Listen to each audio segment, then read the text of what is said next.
Welcome back to the podcast. I'm your host, Jeremy Miller. Every week, I chat with fascinating people from all walks of life in order to bring you knowledge, inspiration, and insight. If you enjoy the show, you can support it by subscribing, leaving a review, and sharing it with a friend. This is the Jeremy Miller Podcast.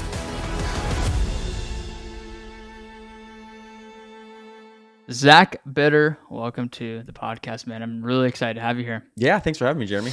Man, so I feel like before we dive into anything, there's a lot of stuff I want to ask you about. But before we do that, do you kind of want to just tell people like some of your big accomplishments? I know you've got a lot of world records you've done. Just kind of give people a 10,000 foot view of some of the things you've done. Yeah. I would consider myself an endurance athlete, podcast host, and coach. And I think endurance athlete, for the most part, is probably fed into that stuff. So, or the most, I should say. Although I started out as a teacher, so you could argue that the coaching, teaching aspect was maybe the big driver at one point. But yeah, I got into ultramarathons after running track and cross country in high school and college. Sort of learned slow what endurance was all about in terms of just like the actual pieces to a puzzle that you put together to run a race, whether it was like a 5K, a 10K, marathon, or anything like that. And through that slow learning process, I started identifying like which workouts were more like motivators for me versus ones where I felt like, okay, I'm going to do this because I know it's going to make me better, but I'm not going to like it. And to be fair, I like the whole process, but there are definitely ones I lean towards. And the way I leaned was like the long run was kind of my favorite one. So that sort of led me to ultramarathon. And yeah, that led me to just kind of really diving into that world. And this would have been back in like 2010, 2011. So the sport was definitely growing a lot back then, but compared to where it is today, it was still kind of sloping upward. And yeah, through that time, I think timing is everything with a lot of this stuff. And for me, getting into it when I did put me in a position to chase some world records and things like that. So in 2013, I first kind of got really familiar with like flat, runnable, controllable environments and broke a world record for distance run in 12 hours and an American record for time in 100 miles. And that sort of got me interested in that side of the sport, which had very little attention. It still does relative to the trails, I would say. What was your time for that? That was 11 hours, 47 minutes for 100 miles. And then I did 101.7 miles for the 12-hour time frame. What are the average minute per mile paces on those? That's 7:04 for that one. That's damn near sub 3 marathon pace. Yeah, it's basically 4 sub 3 hour marathon. That's actually the best way to explain it, I find, is because people just don't really typically, unless they're in the world of ultramarathon, have a perspective of what these like double digit hour time frames. And then you get into the trails, it's even more like skewed because now it's like you don't really know, did they do that up a 1,000-foot climb or was that on a flat runnable trail? And yeah, so looking at it through the lens of like marathon times, people usually have some perspective with like Boston qualifiers and stuff like that, so they can sort of wrap their head around it then. Geez, so you did the 12-hour, that was on the track, and you did both those at the same time, right? Like you set the 100-mile record and then just kept going. Set the 12-hour record? Yeah, that was actually a funny experience because I went into that event targeting a 100-mile American record. I had actually done a 50-miler on the most runnable course I'd ever been on, from ultra running standpoint anyway. And it was sort of like an impromptu race, actually. Like I was training for the 50-mile road championships, felt like I was really fit for it. One of my buddies from college at the time was training for the Chicago Marathon. He was in good shape and we were doing some workouts and I felt like I was matching him on like the hillier workouts, which was kind of good for the road course they're doing for the 50-mile championships. It's like rolling kind of gravel hills for the most part. So I was pretty excited about that. And I ended up running a good time, but getting second place. So I was like kind of conflicted as to how to like really internalize that result. And the way I did it at the time was I jumped in another race like 2 weeks later and ended up running 5 hours and 12 minutes for 50 miles on this real flat out and back. Yeah. Like 50-mile course in Chicago. That's quick. Yeah. So that sort of highlighted to me anyway, this idea of course specificity and how like if you're training on a lot of roads in where I was living in the Midwest at the time, like racing on those type of trains are going to work in your favor to some degree. So I got invited to the Desert Salsa Track Invitational. That was the race where I did the 100 miles in 12 hours at. And I knew very little about that side of the sport or even the sport in general to some degree at that time. So I didn't even know there was a 12-hour world record until like 90 miles into the race. Oh my gosh. Somebody said like, hey, you just keep running. Yeah. Yeah, exactly. That's exactly what happened. Actually, one of the race directors, one of my good friends, Nick Curry, he came up to me at the perfect time. Actually, I think I was like just about to hit 90 miles.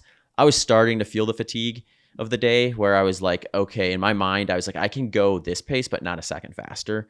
And he came over to me and he's like, all right, you're on pace for the American record. If you maintain pace, you'll probably break it by like 6-7 minutes. But if you stay out here after you hit 100 miles and get to 12 hours, you'll probably break the world record for 12 hours. And I was like, oh, shit, there's a 12-hour world record. So it was kind of, I had this like new motivator that I wasn't even aware was there. And he gave it to me at the right time where I didn't have enough time to do a bunch of damage by like taking off too fast too soon. But I was clipping laps. It was on a 400-meter track, so I was clipping laps like 4 seconds quicker than I was before. So I went from like literally 1 minute earlier thinking I can't go a second faster per lap, but I can maintain, to going 3-4 seconds per lap faster. And that just kind of highlighted in my mind also, just along with the core specificity side of things, like how powerful the mindset is with these things. And then just like getting the right information and compartmentalizing things at the right time in the right place throughout it is powerful. And yeah, I ended up actually breaking the American record by over 12 minutes then because I sped up. So I closed in on some of that time. And then, yeah, I got the 12-hour world record as well. And that kind of got me excited of like track races, runnable 100-milers, and just really going after time versus just place and course and things like that. Wow, that's amazing, dude. I think ultra running, it's just such a mental thing. Like running in general is so mental. And I actually heard you, or maybe I read it like an article or something. You said ultra running is a logic sport. Do you remember that? Do you remember saying that? No, but I probably said something like that anyway. I think like with the way I think about it is like it's slow. Like no matter how fast you're running, like I whittled my 100-mile pace down to 6:47.5 per mile over those years after that first race. And it's like 6:47.5 is fast, but it's like relative to what I could do for like a 5K or even a marathon, it's a lower intensity. It's under my aerobic threshold. So you get to a certain point where like it is more about like staying mentally focused. And if you can kind of stay mentally focused better, you're more likely going to hit these achievable paces. When you let your mental focus lapse or you take a mental break, you have negative stuff creep into your head. That is where you start to lose that focus and then make that easy pace, relatively speaking, very difficult. And then you build monsters in your head and it can spiral out of control. So yeah, in the track kind of, I would say there's positives and minuses to running 100 miles on a track. And one of the positives is you have everything you need whenever you want it. You see the whole course right away, so there's no surprises. If you slow down, you know you slow down. The problem with that is it's very apparent to you. So you can let that be negative too, where if I run a lap slower than I should have, I'm very much aware of it. I can't cope at all. I have to either decide really quick to get back on track or make a rash decision as I don't have it today. So one of the bigger things I've learned by doing multiples of these type of races is you look back at ones that you've done in the past where you were convinced like, yeah, I just didn't have it that day. I dropped out, or I didn't have it that day, so I slowed down the last 20 miles. You make all these excuses to rationalize it.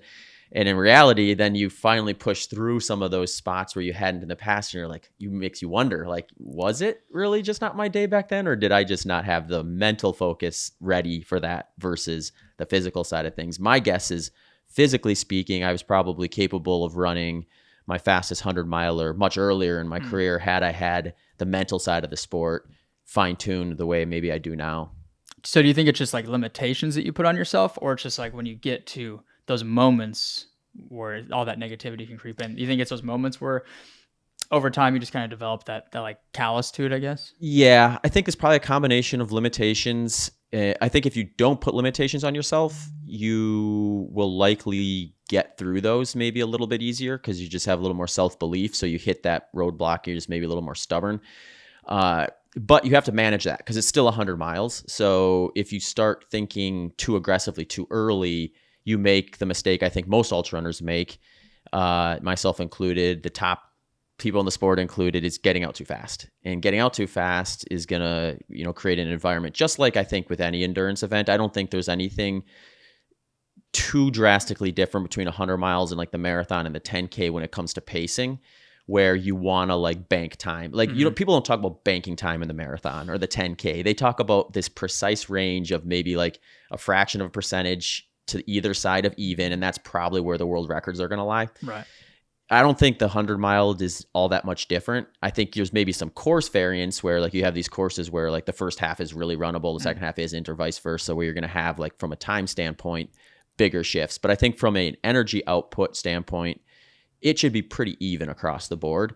So you both have to be controlled in the sense that you can't get so like confident in yourself that you get way ahead of yourself, but you also have to have that confidence to almost step back and allow it to be easy in the beginning so that at the end you can stay focused and then believe that you can kind of keep hitting that pace even though you've been doing it all day long. And there's almost like a certain amount of confidence in being able to do that because you're not doubting that you can keep doing it.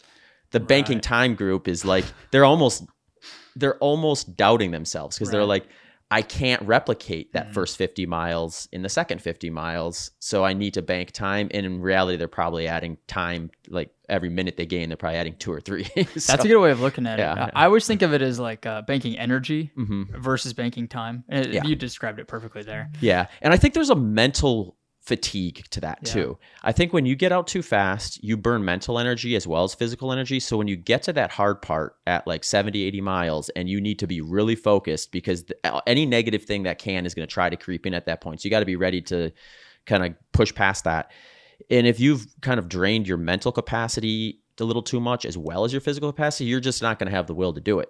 And I think that's probably where like when I look at it in hindsight, if I want to be a little more generous to my previous self, I would say, look, you probably just got out a little too fast. Therefore, it maybe you weren't maybe mentally weak. You just didn't distribute your mental energies as appropriately as you should have. Did you enjoy the monotony of running on a track? Because like you said, it's predictable. It's very reliable. Every lap's exactly the same. Did you enjoy that? It's definitely a love-hate relationship. So like you get into these, when it's good, it's really good because you don't have to think about anything. You can just zone out. You can just cruise. You can be super in tune with like every step. And it's almost therapeutic. It's like meditating. But then like if you hit a rough patch for whatever reason, you just hate being out there and you have to try to like tell yourself that that's going to pass. And the thing I find works the best for that is practicing that in training. So like if I'm doing a long run, like down at Austin High, I sort of do mini versions of it where it's like you start a 3-hour long run on the track. I can't imagine that. 30 minutes in, like if you're thinking about, I got to get to 3 hours, that's going to be super self-defeating. Yeah. And you got to just kind of say, okay, well, I'm not going to worry about 3 hours. I'm going to do like this, get into the moment. You got to like, I like to look at this as there's like times to zoom in and there's times to zoom out. So time to zoom in is when you have 3 hours on the track and you're early on. Zoom in because you don't want to be thinking about how you're doing 3 hours. You want to be in the moment as long as you're running at a proper pace and intensity, hydrating, fueling, and all that stuff, which should be like pretty routine once you get that dialed in.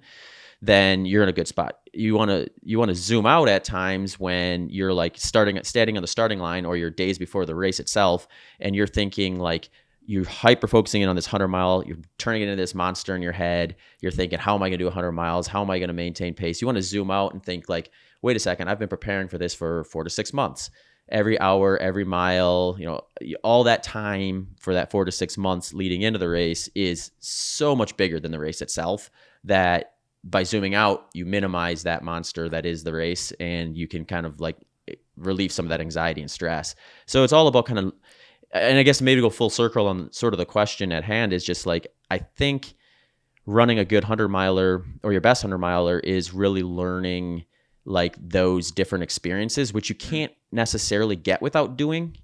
Like I can sit here and try to tell you, or we could bring someone twice as smart as me who's done 5 times as many of these as I have, come in and share their wisdom and stuff. And I think like that's useful to kind of get you into the right framework. But then from there's going to be a handful of things that you probably just have to experience and then do it again and fine tune. I don't think anyone is going to run their best 100-mile their first one. Yeah, it seems like, everybody's so unique and so different. And like the points in which that negativity or that mental toughness starts to lapse or something, it's probably kind of the same for, it's different for everybody, but the same for individuals, if that makes sense. So like, do you notice there's certain points now that you've done a number of these, that there's a point consistently where that comes up and then you kind of expect it or you're prepared for it, or is it totally random? Yeah, there's some sticking points. I think some of them are probably from prior experiences and some of them make a little more sense just by like the nature of the sport. One is like typically like if I'm training for like a track race, my long run is going to probably end somewhere between 3-4 hours. I'm not going to probably do a single run much further than that. So you hit that point on race day or get a little bit past that where you're like, all right, now I'm further than I went in training. It's kind of a weird spot because it presents this weird mindset of, okay, I'm further than I've gone in training, but then it also presents this opportunity to think about how much is left. And you never want to think about how much is left, especially when how much is left is 65 miles. Yeah. Like, so I think like that's always a sticking point there, that you have to kind of like say, all right, time to zoom back in again and focus on the next step of the process versus thinking of 100 miles. 100 miles will come sooner than you think if you let it. So then it's like trying to get to like another benchmark, which oftentimes can just be like, all right, let's get to 40 miles. If I can get to 40 miles, I can get to 50 miles. That's halfway. I can start thinking about how I'm going to attack the second half of the course. Then I'll get to 100K and you start to, work your way through. Another sticking spot is sometimes can be the midway mark. It can be positive or negative because I think 50 miles gives me a really good perspective of whether I approach the race properly or not. And that can be good or bad because if I didn't, then I'm staring down the barrel of like, all right, this is going to be a tough day. But if I did it right, it's exciting because it's like now I get to kind of like turn this 100-miler into a 50-miler and really try to like fine tune this next phase of it. Because I've gotten to a point now, especially on courses I've done before or controlled areas where when I cross the 50-mile mark, I can kind of tell like, okay, this was sustainable. This is something I can do versus I overreached a little bit. It's a little more damage control and I'm going to run a positive split today. It's about how much of a, how can I manage it best, I guess is the way to maybe look at it. So that's kind of like a little bit of a conflicting spot, I would say. 100K is just kind of a unique spot because I've done a few of those races. So I kind of know what it feels like to do an all out 100K. It's unique in the sense that it's 100 kilometers, but then you're also still a little further than what my typical longest long run is going to be from the finish line. So if I'm feeling a little like worn at that point, you can get negative and be like, how am I going to do a whole nother long run? 70 is another spot where if you're having a really good day, you can frame it as like one more long run. It's no longer 100 miles. It's one more long run. I can do this. I've done 6, 7, 8 of these in the lead up. Or it can be like I'm almost maxed out already and I got to do a whole nother long run. And you have all these, you have these perspectives from training where you went into a long run, it was just miserable. And it was like, I didn't properly prepare for this. I overreached. This needed to be a deload weekend. Instead, I tried to stress it. And then you just have a bad experience and you're like, you can kind of think, okay, that's what this last 30 miles is going to be like versus that time where like you timed everything perfectly and just nailed that 30-mile long run or 3-4 hour long run, whatever it happens to be. And then you think, okay, I can do that again. So it is all these points I think have potential to be very positive if you're able to frame them right, which has a component of pacing properly, taking care of yourself, and then also getting in the right headspace. Or you can kind of frame them wrong, I guess, which again has a component of going too fast, not managing nutrition, hydration, and then burning mental energy and things like that. I like that idea of thinking of it, chunking it up into like long runs. Because I mean, we do those every week. Yeah, 2 a week sometimes. Yep. It's like a very understandable, comprehensible way to like break up. And a lot of these questions are coming from like a selfish perspective too, because I have some ultras coming up. And do you? Which ones are you doing? I'm doing the Bighorn 50 miler. That's in 2 weeks. Next year, I'm going to sign up for the 100. That'll be my first 100. And so I'm like trying to figure out the strategy. And I'm always just curious to see how people like yourself that have done several of these, like what their approach is and their mindset and their tactics. So I like that long run idea though. Yeah, that's a good one. I think with 100 miles, the difference between 100 miles and 50 miles is you have enough opportunity to go through more series of kind of like the ebbs and flows of the day. So you're just more likely to get to a point where you're like, this is rock bottom, and you don't necessarily have an experience that would suggest it could get better. But it can. So if I can tell someone who's never done a 100-mile or anything, it usually is like when you get to a spot, say 70 miles, it seems to be around that time frame a lot of times, because usually people have done like a 50-miler or 100K before, so it's not unfamiliar territory, but they're heading into unfamiliar territory. And if they feel really bad during that, if they hit a rough patch during that, it can be very easy to think it's going to get progressively worse than this. And I can't imagine 30 more miles of progressively worse versus this is going to actually get better. And I might in 5 miles feel better than I did all day for some reason. Yeah, I always hear everybody say that 100 miles is life in a day. Yeah. Just meaning, the ebbs and flows and the ups and downs. Do you, it sounds like you experience every bit of that, right? Yeah. Yeah, for sure. Yeah. And I think there's so much more too. I always like to look at the sport from the perspective of how broad it actually is. So like, you have like kind of the entry distance of 50K, which in and of itself can be broad. You can have flat runnable 50Ks where, world-class times are well under 3 hours. And then you can have like these mountain courses where world-class performances are like 5 hours. So like even that has some range to it. But then, 100 miles seems far, 12 hours seems long. This type of stuff is long and far, but the sport just has such a long nature to it where you can do 24 hours, 48 hours, 6 days. You can do transcontinental runs. There's a race in New York every summer where they go just over half a mile around this loop and they get 16 hours a day to make progress and they have to take an 8-hour break. And they just try to get to 3,100 miles. And they're out there all summer. About basically. a half-mile loop? Yeah. Have you done that before? No, Do you have any intentions of doing something like that? I've got intentions to do some long haul stuff, like 1,000-mile type stuff, like Appalachian Trail or something. Yeah, like transcontinental stuff. I was actually going to do the transcontinental run, which is just San Francisco to New York in 2021, and I got an injury right kind of during the peak phase of that, so I had to cancel that one. And I think what I learned from that, which is a very new experience, training for it was much different because it's just a different undertaking. It's a logistical monster, as I'm sure you can imagine, but it's also a physical monster. So were you going to do like 50 miles a day roughly for if you were going to do it? You want to know the record for that is 72.5 miles a day. So I was going to try to 30 target 30 days or something. It's exactly 6 weeks, so 42. Holy shit. Yeah, I saw Pete Will Kosselnick. Googe just did it. Did you follow him at all while he was doing that? Uh-huh. I think it was like 50 some days or something. I don't remember what it that's ended up pretty being, fast. Yeah.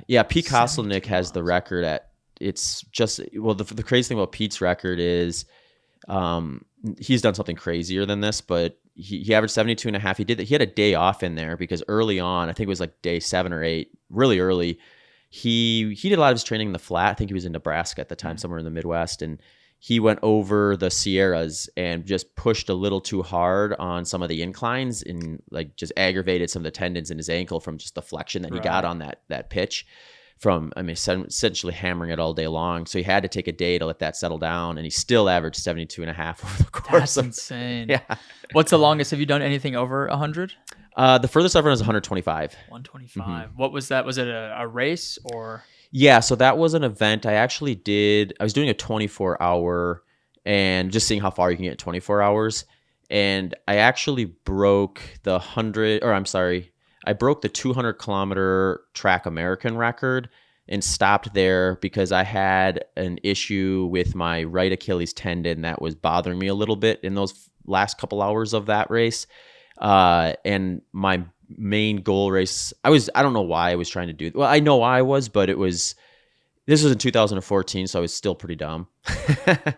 And it was, I had this idea where I wanted to get a world 24-hour qualifier, but I really wanted to get a world 100-kilometer team qualifier. So I sort of had a priority of... What are you qualifying for if you... So how does that work? There's world championships. So just like they have for like all the track stuff, they don't have the Olympics for any of the ultramarathons unless you want to call like 50K race walking, which would technically be an ultramarathon, but they don't have like Olympic stuff. So they do the world championships for the 100-kilometer and the 24-hour. Okay.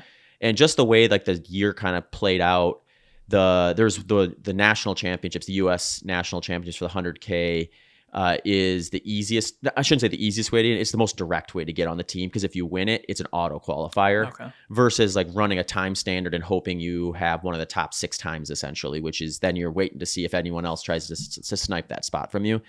So my goal was to get on the team by winning the national 100-kilometer championships, which was 4 weeks after this 24-hour I was doing. So I thought in my mind, okay, I can do the 24-hour, get a qualifier there, and then do the 100K. So when I had that discomfort in my right Achilles tendon, I was like really like nervous that I was going to do something that would be a little more long-term and I wouldn't be able to do the 100K. So once I hit 200 kilometers on that race, which, roughly 125 miles was, I stopped there just to be kind of preserve guess. Yeah. I went on to win that 100K, so it was a good Oh my move in gosh. hindsight. That's cool. Man, how many hundreds have you done altogether? That's a good question. Not as many as I should know this number because it's not as many as you would think, given that I can't come up with the exact number right now. I mean, one is a lot to me. Yeah, I guess you can look at it that way. I think it's like 12 or something like that. I did my first one in 2012, and I think I've probably averaged at least one a year since then. I could run through. If you look at just the distance, I've done well over 100 ultramarathons. Okay. And then like in terms of like structured actual events, I'm probably just under 100 of those. And what got you into all this to begin with? Like, I know you said you did cross country, track, high school, college, but what got you into running initially, like all the way back to like junior high, or where'd you get into running initially? Yeah, pretty early.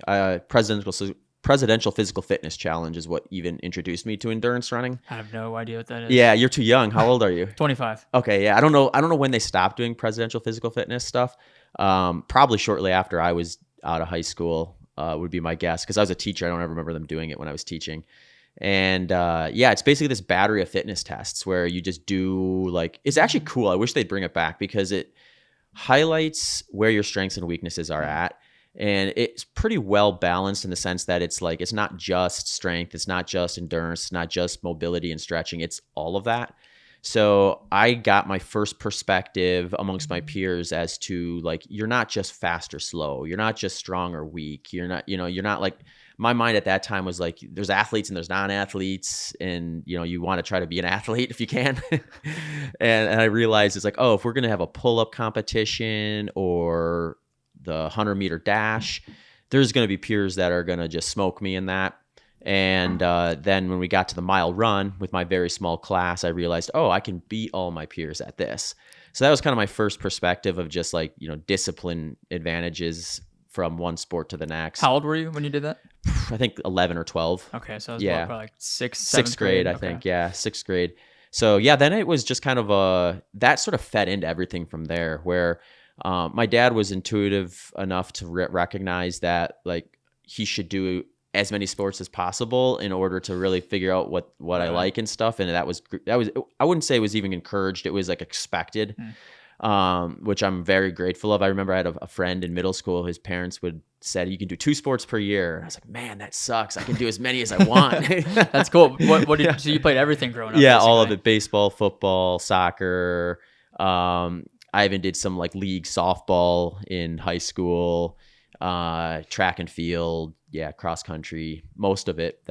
Anything. I golfed for a little bit, very unstructured. I never did any competitive golf or anything like that. But yeah, it was. I had a lot of experience with a lot of different sports, so that was, I think, just a good way to kind of get introduced to fitness in general. And then, like I said before, really kind of get an idea of what am I more naturally good at? What am I going to have to really work hard at to get better at? Where are those strengths and weaknesses? And my dad was also kind of aware enough to recognize okay, well, if he's better at one thing than the next, encourage it, but don't force it. So the opportunities were always presented to do track and field day.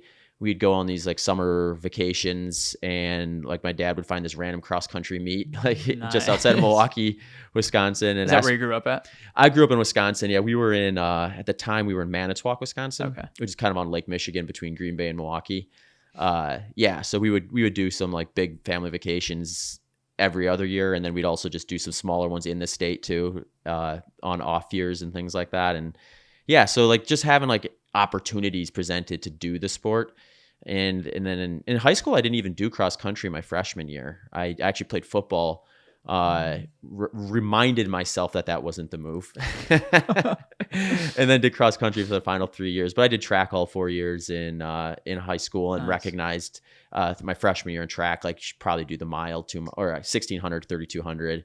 And that was kind of the catalyst of that becoming kind of the cornerstone of the sports I would target. Sophomore year was actually a pretty big one for me because I went into that cross country season with very little expectations.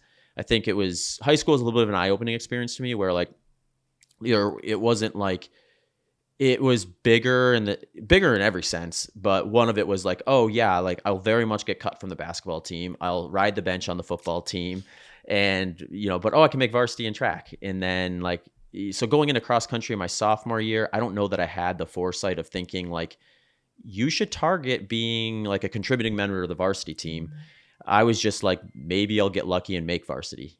And it ended up being that I made varsity pretty early in the season, and then ended up working my way up as far as the third person on the team as a sophomore. Oh, wow.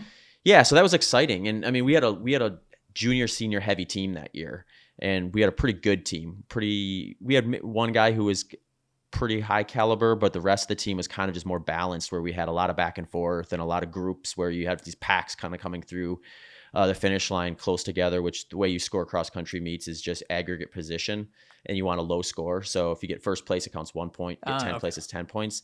So you get these like teams where they have like two really fast guys that finish like first and third, but then they're 3, 4, and 5 are way in the back. So they end up scoring a ton of points, even though they had those two real fast guys, versus a team that has no one in the top 10, but they're all like 12, 13, 14, 15, right. 16, and then you can score a few points. Yeah. So it's like, we had an interesting team, but it was kind of clear to me, like by the next year, my junior year, I was gonna be the fastest guy on the team if I did any sort of preparation in the summer. So I did very minimal, but some preparation in the summer. Like outside of what your team was doing? Uh-huh.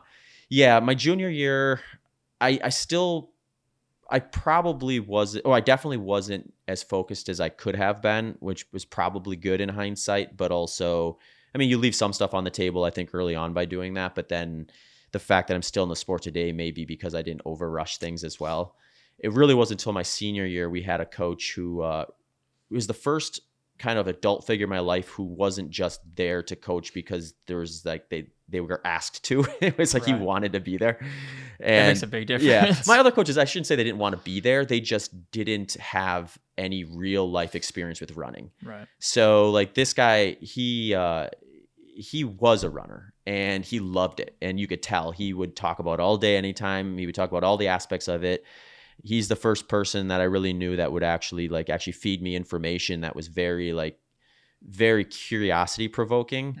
And I definitely didn't take as much advantage of that as I should have at the time, but he put me in a position where by the time I went to college and then had that next level of resources and opportunities to learn in front of me, I knew like, okay, this time I need to actually like really pry for that information and like think about it versus just kind of like doing what I'm told by the coach when he says this workout today, that workout tomorrow, kind of a mindset. And yeah, and that, I ran 2 years of track and 3 years of cross country in college before kind of getting into longer stuff. Where'd you run in college? University of Wisconsin, Stevens Point. Okay. They're a pretty high quality Division III school. So they would oftentimes be at nationals and things like that. But yeah, not a powerhouse in terms of like D1 or anything like that. But most of my teammates were faster than me at the 5K to 10K. So you had the endurance though. Yeah, in hindsight, for sure. It's like I had a propensity to run for a very long period of time, but 5K and 10K short when you're an ultramarathon. Right. So. Did you ever go through that stage? I feel like most people do, where they just despise running, they hate running. And for me, at least, it always came from other sports where the only time we ran was because it was punishment because we were in trouble. Did you ever go through that, or did you love running from the beginning? I've always loved running from the beginning, but I've hated aspects of running. So like, I think we talked about this a little bit in the beginning where like short intervals for me, I didn't like those in high school. I have a hard time remembering if I liked them or not in high school. I'm guessing I didn't. I think I probably liked them less than the other stuff, but I just really wasn't paying close enough attention to recognize at a really detailed level, and I wasn't doing long enough long runs probably to know where the balance was there. Right. Everything was more or less the same still, because I was also doing a lot of like rec sports and things where like sprinting was kind of part of that. So I probably just lumped it all into the same category. But in college, I think I recognized that short intervals are something I have to really like get excited to do, and I have to be a little more mindful around them and do them properly versus the volume. I can tend to get away with a lot of stuff. What about the intervals do you not like? Just because it's not long enough? Yeah, I think there's maybe something about you get up to that gear where like you're kind of at that last point where like it becomes a little bit less of like I need to stay mentally focused to do this. There is that component which I learned later, but in the interval itself, it's just so intense that like I feel like everything just kind of like closes in and it's more just like redlining or close to redlining. I sort of like the thought process or the decision making within running, and that gets a lot more involved when you're going slower. So I do like intervals. They just tend to be long intervals because you can do a little more of that in long intervals. And what I've learned to appreciate with short intervals now is you can get that same thing. You just need to do it over the course of the workout versus in any one interval. And it's exciting because it's sort of like the race where, like, let's say I'm doing 10 by 2 minutes or something like that. When I'm done with that third one, pretty much every time I'm going to start questioning whether I should do 10. I'm going to start thinking, well, maybe 8 would be better. 8 might actually be better for me because 10 is too much. 10 is actually going to make me slower. And, you start kind of talking yourself out of those last two. So you sort of have to back up and say, okay, well, why am I thinking about intervals 9 and 10 right now? I'm not even started 4 yet. So then you do the same thing you would in a race. You back up and then you go, okay, I'm going to do 4, see how I feel. Do 5, see how I feel. Eventually you get to 8, you do it and you're like, yeah, I can do 2 more. I could probably do 4 more. And that's where I want to be. So I've learned to like that. It's just kind of a little more of a type 2 fun, I would say. Right. And some of it's just being present and reflecting better, because there's also the component of, like, you do a workout and there's the value of, like, okay, I did the workout. I'm getting that physiological adaptation if I do this often enough with the right recovery and the right process. But then there's also just paying attention to how it makes you feel the rest of the day. When I was younger, I think I just assumed those sensations were there independent of the running. Whereas now I very much recognize, like, if I don't do short intervals at all, if I just cut that out of my training program, there's like an aftermath of, like, just emotions and the way you feel that is unique to that particular workout. So now I look at, like, these different phases of training when I'm doing, like, short intervals, long run development and stuff, is like, there is, like, an experience here that's unique. So I'll do them long enough to get the adaptations and sort of maybe get a little bit sick of that particular process. Then I move on to the next part of the process and kind of get that next experience. And I think that's what actually makes it sustainable, is when you start thinking about the variety within it and how that kind of actually changes and how they actually impact other things other than the running, so that you're gaining value from it or recognizing value from it that you wouldn't otherwise. So yeah, there's a lot, when I think about, I'm sure everyone has this experience to some degree, but when you think about just, like, how much stuff you did and went through the motions with when you were younger versus, like, when you get older and you've done it enough and you start to really, like, have the opportunity, I think, because you've done it so much, to start thinking of it from other angles is kind of an exciting spot to be. That's cool, man. How do you go about programming intervals now? Like, if you're training for a 100-mile race, how do you program intervals into a training schedule? Yeah. So if we zoom out, I'm going from a philosophy of, first of all, gather everything that's important to getting from the start to the finish as fast as I can.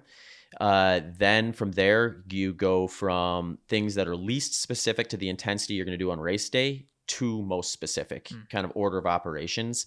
And then weaknesses are generally better addressed early on. Strengths are better leaned into near the end, if you want to balance those into the equation too. So what that usually looks like with 100 miles, since it's so far to one end of the intensity spectrum, is have a good foundation. Just like building a house, you want a strong foundation. So whatever beautiful thing you build on top of it is nice and secure. So you still want that strong, low, like what people call, like, zone 2 or under your aerobic threshold, easy running foundation. But if you have that, and then you start heading into the structured plan, start with short intervals is what I'll usually do. So I'll do usually short intervals between, like, 2 to 4 minutes. I'll go as short as 30 seconds. But usually not past 4 minutes for the most part. Do you do everything time-based like that? Okay. Yeah. And when I was younger, I would train on distance because that's just what the protocols were like. So I have some perspective as, like, a 2-minute interval is going to be about roughly this distance. So then, or 3 minutes is the one where it's like, it's getting pretty close to a kilometer for me. So I can sort of look at it through that lens to some degree. Time's just better though, because the way I look at it is, like, intensity is the constant. Whether I'm back in high school, in college, midway through my ultra running career today, the intensity of a VO2 max short interval workout is going to feel the same. What changes, hopefully, is the pace at which you're going to do it or the distance you are going to cover. So those are both moving targets. So when people program by distance, like kilometer repeats, they're sort of programming a moving target, unless it's something where they're looking at it through the lens of, like, okay, I'm racing a 5K, and I'm going to do a broken 5K where you do, like, 5 by 1 kilometer at goal 5K pace with, like, 30-second recovery jog in between. That, I think, has some value to it. But if we want to kind of, like, that's creativity, that's, like, complicated. That's like in a more of an advanced, like, training protocol, where I think, like, most people want to back up, learn the intensities first, simplify it as much as possible so that you get really intimate with what it feels like to do a short interval, what it feels like to do a long interval, what it feels like to do like a base run is what I call something that's like in the easy category, but kind of the higher end up to your aerobic threshold. What it's like to run like just an easy recovery run, like how does that differ from the base run in terms of the way it feels, and really kind of dial that in. And then once you kind of have those tools available to you, you can get as creative as you want if you want to go outside of that, and that like motivates you to do the plan. There's another intensity too, which is just race day intensity, which is going to be important. So sometimes that happens to fall within one of those. Sometimes it doesn't. Like marathon is a really good example of this. If you take like someone who's roughly like a 3-hour marathoner, chances are they're going to be somewhere between their aerobic threshold and their lactate threshold. So that would be, for me, that'd be like they're between their base run and their long interval intensity. So even though it's not one of those intensities, they very much want to practice that at some point because it's the exact intensity they're going to be doing on race day. So it's just when I talk about the order of operations, that would be end of the plan because it's going to be the most specific to race day intensity. That makes sense. Mm-hmm. So then for 100 milers, we're working at a much slower intensity than marathon. Mm-hmm. So it can be more skewed. There's less blending of intensities within the race. In fact, you could probably make an argument if you're running 100 miles, you probably should not be crossing your aerobic threshold very often, or if at all, in most cases. So I like to skew it a little more compartmentalized for these longer ones versus if I were going to do like a 50K or a 50 mile, I might blend intensities a little more because if I'm doing a 50 mile, I'm going to cross aerobic threshold. So I'm definitely battling different intensities a little more over the course of a race like that. But 100 miles is like the short intervals. I'll probably spend 4 to 6 weeks doing those in the 2 to 4 minute range, 1-to-1 work to rest ratio. So if it's 3 minutes, it's 3 minutes on, 3 minutes off. I'm usually working up to about 30 minutes or so of total volume per week at that short interval intensity. I often will break that into 2 sessions because I find for me, it makes it, for me and most people I've coached, less risk of injury because we're not compiling a ton of intensity into one session. I also find that I tend to get a little better quality when I have those 2 sessions because then that second block of say roughly 15 minutes is just going to have a little more quality to it because I'm not have the other 15 underneath it. But you can, I don't want to get in the weeds too much of this, but you can get some slight performance gains by blocking that together, making that bigger workout. The balance is always what's the opportunity cost for that? So if you do that and you end up inheriting 2 extra days of recovery because of it, then what did you lose by not doing something else that day? Or if you were going to do something similar to that day, what did you lose by the extra recovery that you could have done? And if that gets compounded over the course of a plan, how much fitness did you actually gain or lose? Right. So there's always this like opportunity cost question you want to be asking yourself. But then like short intervals, I phase into long intervals. So that's... Sorry to interrupt. When you're doing those intervals, do you say, okay, for this 2-minute section, I'm going to hit 6-minute pace? Or do you go like fartlek style, just more based off of feel? Yeah, I'm pinning it to an intensity I can do for about 12 to 15 minutes in an all-out race day setting. Okay. So that's the intensity I'm looking for those. So when I start it, the pace for me is probably going to be somewhere in like the low 5-minute range. And then by the end of it, I'm probably going to be in the high 4-minute range for those. That's usually the kind of the trajectory when the adaptations start kicking in. I mean, you're looking at about 4 to 6 weeks for any physiological adaptation to really set in. So even though if I do say 2 per week, by the second week, I'm probably going faster. A lot of that is just like redialing in the perceived effort, getting better at the pacing, depending on where I'm doing it, just getting a little more comfortable with the route and just better execution, more or less, maybe some skeletal muscle adaptation, but like really the physiological adaptations that are going to make you more efficient from like just the way your body like utilizes oxygen and things like that are going to be like a 4 to 6 week window. I'm glad you say that because a lot of people that I coach, it's like they're training for their first marathon ever. They've never heard of like easy days. They have the mindset of just like go out and run as hard as they can. And I tell everybody this is just from anecdotal evidence from my own. I've never actually looked into how long it takes physiologically, but it seems like about 4 to 6 weeks is like for their easy day paces to start dropping, heart rate to start dropping as well. And so that's reassuring to hear you say that. Yeah. And when I coach this stuff, I always try to teach the person to pay attention to effort. So a lot of times we'll do a time trial of like 12 to 15 minutes just to give them that sensation of, oh, that's how fast I can run for 12 to 15 minutes. And then I tell them, think of that when you're doing these short intervals. And that should stay the same. Like I was saying before, the intensity remains constant, and we should see assuming the weather hasn't changed drastically, which, in Austin, that can be a question you need to ask yourself, or terrain. Like did you do the time trial on a track and now you're doing on a hilly, Barton Hills or something like that. So you want to be mindful of the variables that are going to like impact that. But generally speaking, when you control as much as you can, you should see that pace improve at the intensity. And that can be a kind of a sign of progress, or something that when I'm coaching, that's what I'm looking for on the back end is, are we, like, some common questions, because communication is so huge with this, where because there's a difference between a client who hits a workout and feels like they had 1 or 2 left in tank versus a client who on paper hit the workout, which you can sometimes still see if they're not perfectly, I wouldn't say that they're lying, but they may just not be aware of like, okay, they were exhausted at the end of that. They could not have done another one. And if they had, it would have been way slower. How do you judge that? Like looking at their heart rate data or just from what they say? Yeah, it's a combination. So there's some data you can look at. Heart rate can be tricky, although it does get more accurate as the workout plays out. It's just the short intervals are the hardest with this, because there's like a catch-up period. So the heart rate doesn't necessarily, and it can actually, I discourage using heart rate as a guide for this is why I teach perceived effort, because if someone says, I'm going to do a short interval 2 minutes, let's say they're staring at heart rate based on their 12, 15 minute time trial, they should be, let's say they're supposed to be at like 185 beats per minute or something like that. And they go out there and they're 20 seconds in, they look down at their heart rate monitor and it says 159. They're like, shoot, I'm underachieving. So they throttle down, they blow way past the intensity. Heart rate eventually catches up, but it was like not a live feed guide that they should have been using at that point. Whereas if I'm looking at their GPX file post run, I can see that heart rate increase from interval to interval as they get further into the workout, and their resting heart rate doesn't come down quite as much. And they usually end up pretty close to their time trial heart rate by that last interval. But what I'm looking for to see if it was sustainable is, are they able to carry a consistent pace across this interval? Because it shouldn't be something where the first one's fast, next one's a little slower, next one's a little slower, next one's a little slower. It shouldn't be a thing where the beginning one is fast and then it gets slower throughout the interval. And it should, so like you want to see, like if you look at it on a graph, there's basically like when you get the 2 minutes on, 2 minutes off, it's like this peak valley, peak valley. You want, like if you took a ruler and a perfect one, it'd be like a perfectly flat thing you could set on top of there and it'd be level. That would be like precision at its finest. If you took the level and the little bubble was like perfectly balanced there. So that's a lot what I'm looking at, but I'm always checking with them too, because you can execute a workout like that if you're really good at pacing and you know yourself, and do a little too much.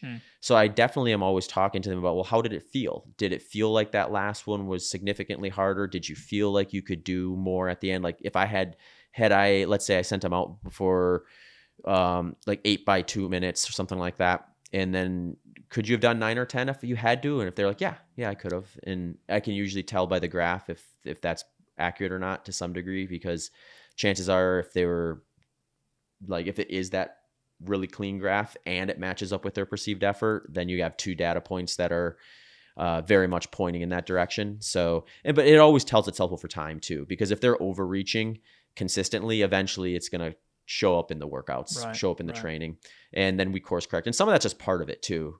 Like there's no perfect training plan. Like, I mean, I've never executed one, but I don't think anybody has. No. So there's going to be that kind of little bit of, and this is where the communication is also, I think, valuable between the coach and the client, is that having that person also just like talk to you about, did you just have a bad day because of this, that, or the other thing? Or was it because we're doing an interval or too many and it's starting to catch up? And like, do we just move a deload week to account for that and then course correct so we can get a little more total volume over, say, a 3-week time frame than we would have otherwise, and make all these kind of little micro adjustments with them so that over the course of, say, 16, 24 weeks, it adds up to something that's meaningful enough to actually show up on the race course. Yeah. And then I think we were talking about the trajectory of 100-mile training, and then we were talking about time and distance, but then long intervals is kind of the next stage. Right. So that's kind of, it's similar structure to the short intervals in that it's an interval, but it's pinned to an intensity you could stay in for about 60 minutes in a race day setting. What's the longest long interval you'll do? 20 minutes is usually the furthest I'll go. I don't like 20 minutes that much though. I find the sweet spot to be 8 to maybe 15 minutes. That's basically like threshold pace. Yep, exactly. Okay. Yep. I like 8 to 15 minutes as a kind of a good one. I find like just for myself and then just working with all the people I've worked with over the years, I find that if we're in 8 to 15 minute range, I'm more likely to consistently get that quality I'm looking for across intervals where I have fewer days where, let's say because for this, I'm targeting more overall volume during the week. We're getting closer to 60 minutes of total volume during the week for these, and sometimes more like 90, depending on the person's goals, their development, what they're able to tolerate, and things like that. And like if that person is like able to maintain that same like kind of like that same strategy of this one is like, you don't necessarily want to be doing 2 more of these because it's like you might only be doing 2 by 15. So like you probably shouldn't be able to do 2 more. But I'm still asking from that same thing. Like, did you feel like you finished with nothing left in the tank versus if I sent you out for an extra interval, would you have been okay with that? So if it was 3 by 8, could you have done 4 by 8 or something like that? Do you use like a RPE, like 1 out of 10 kind of system? Yeah. So I put this on mine. I do have a 1 through 10 scale. So this would be like a 6 to 7 out of 10 on my scale. Okay. But it's right at their threshold. It's like I'm targeting lactate threshold essentially with these type of workouts. And it's kind of the same idea. I usually do 2 sessions per week, 4 to 6 weeks. And I'll probably leave threshold in the plan a little bit longer just because you're getting closer to race intensity the slower you get. So it's still speed work, but it's less catastrophic in the sense that the opportunity cost of these type of workouts don't tend to be as big. So like if I'm programming short intervals near the end of a plan, it's going to likely bleed into the quality of the stuff we should be focusing on more versus if I build someone up to be able to tolerate 60 plus minutes of threshold work per week, and then we start kind of heading into the back third of the plan and start building out their long run, I can probably keep an abbreviated threshold workout in there without too much opportunity cost. So like maybe they were doing 2 threshold sessions, 30 minutes each during when we were focusing on that versus now that we've established that we can maintain with much lower volume. So maybe I pull that back to say like 20, 30 minutes per week as we're going to build out their long run, or in some cases back-to-back long runs, and just kind of lean into lower intensity volume. But that's kind of the next step after we do the threshold adaptation stuff is like going into the long run development, which is what most of the ultra runners are there for. Right. That's a super unique, at least to me, it sounds like a unique approach to training and maybe it's more because I'm just used to the marathon style where it's a lot of set distances using miles and meters and stuff. But is that something that you've kind of just like developed through your own training and like your own experiences, or it sounds like you probably do a lot of research and stuff like that, or did somebody teach you that, or where's all this knowledge kind of come from? Yeah, nothing is unique to me. Like there's no like you have like the Daniels formula. There's no bitter formula.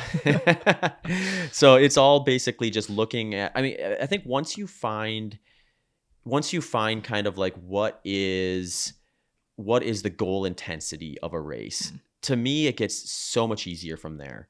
Because from there, I think you just want to be doing, like what I said before, all the important things. And I think all these like short intervals, people sometimes think, why would I do short intervals for a 100-mile race? It's so different. And it's like, yeah, it is, but it's a piece to the puzzle that's going to improve your overall fitness. So if you're more fit going into the race specific training phase of the plan, then you're going to get higher quality training during the most important part of the plan. So that's not to say someone couldn't just say, okay, I'm just going to go run a lot of slow miles. That'll get you there. But you're going to do a lot of slow miles, and you're going to likely do a lot of them at a lower quality than what you could do if you adapted and got to be a better overall runner in general. So then it's just like what I was talking about before, opportunity cost, where I don't want a short interval session to be negatively impacting a long run, or just overall volume is probably a better way to look at it, because it's not like there's not a whole lot of value, in my opinion, from a physiological adaptation standpoint, to be doing like these like massive like 5, 6, 7, 8 hour long runs that you see some ultra runners do. I think there's some value in doing those. They're just not from a standpoint of I'm going to be gaining so much value in hours 6, 7, and 8 you're probably better off spreading that out, and you'll probably get more overall volume at that intensity over the course of weeks by not doing that sort of stuff. Yeah, that seems to be like a very common thing, is like there's kind of a point of diminishing returns where Yeah. you're probably more so just risking injury or overtraining Yeah. than what you're actually getting out of it. The way I look at it is the biggest lever to pull is going to be the amount of volume spent at the goal intensity. So if your goal intensity is race pace and you have 8 weeks, whatever way you can get the most amount of volume and still properly recover from that is going to be the biggest lever to pull. From there, you can start getting a little bit more creative. So like because I mean, like we've talked about before, there's all these other aspects. I don't want people to come in now and think, if they listen to the first half of this podcast, they're like, oh, it's all mental. The second half, they're like, it's all physiological. But really, it's a balance between all these things. Right. And this is where the coaching and just the general like thought of the whole process kind of like comes into play to kind of figure out where the person needs to practice and don't. So let's say I have somebody who we have 8 weeks that we're going to spend like really developing their race intensity stuff. If I'm working with a person who's been through this process a dozen times, very injury resistant, so they've had like well-planned off seasons, but they haven't had any real setbacks. So their like trajectory in the sport has just been this nice little gradual increase over the years. And that person, we're going to be fine-tuning a lot of different stuff, most likely, because we want to prepare them to a lot more specific stuff to the race in a lot of cases.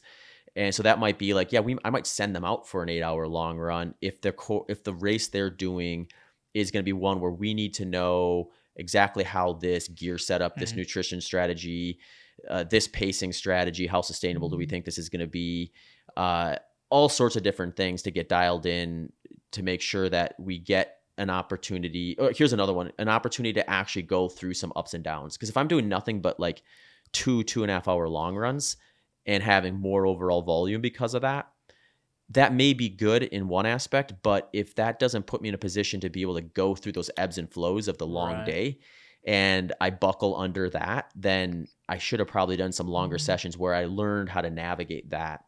And so do you think that's where like that's more mental training, would you say? To a large degree, mental training, nutrition training, gear training, understanding how your body changes over a changing temperature, because these races are done throughout the course of a day. So you have Western States 100 is a perfect example of this, where you can have snow in the high country.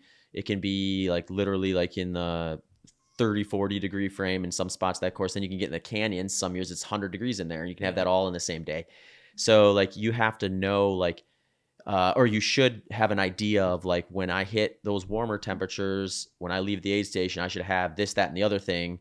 Or when I'm up in the high country in the cooler weather, one piece of equipment might be the difference between you feeling good and therefore not burning a bunch of mental energy, stressing out, and just actually taking care of yourself. And I think that's where like trying to bridge that gap between where like the real physiological adaptations of a long run end and just more time on feet add up can be useful. There's also like the component of like most of these 100 milers, especially the trail ones, there's a hiking component even for the people winning these things. So let's say I'm working with someone where their time goal is, I want to break 24 hours in 100 miles. Well, when you just do the math on that, that's an average of a brisk walk. So obviously there's probably a lot of climbing and descending. Like that race you're going to do in Wyoming probably has a lot of up and down in it, I'm guessing. So like it's not quite as like clean as thinking, okay, I'm just going on the sidewalk, I'm going to walk 4.1 or 2 miles per hour. Right. It's a little bit different than a little different. But generally speaking, like I think looking at it through that lens is important, because most people, when they go out for even their easy run, are probably going to be going faster than that. Right. So what that does is it spells this, or what that tells me is, if we're going to actually practice the things you're doing on race day, we need you to be doing the things you're going to do on race day, which means hiking and running. So if we look at like the curve of like benefits for the long run, once you start getting to 3 hours, closer to 4 hours, that curve goes from like pretty good improvements to like almost a flat line where the risk reward is skewed heavily towards risk.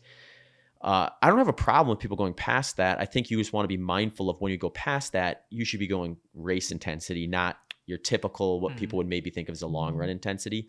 So that might just mean 5 hour long run in quotes, but 3 hours of that's running, 2 hours that's hiking.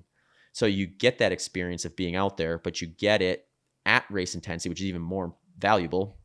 Because now you're practicing your gear, practicing your nutrition, practicing your hydrating, maybe topical cooling at the actual intensity you're going at too. So it's kind of a win across all spectrums when you back up and actually slow your long run down when you're going beyond that 3-4 hour time frame to what you're going to do on race day.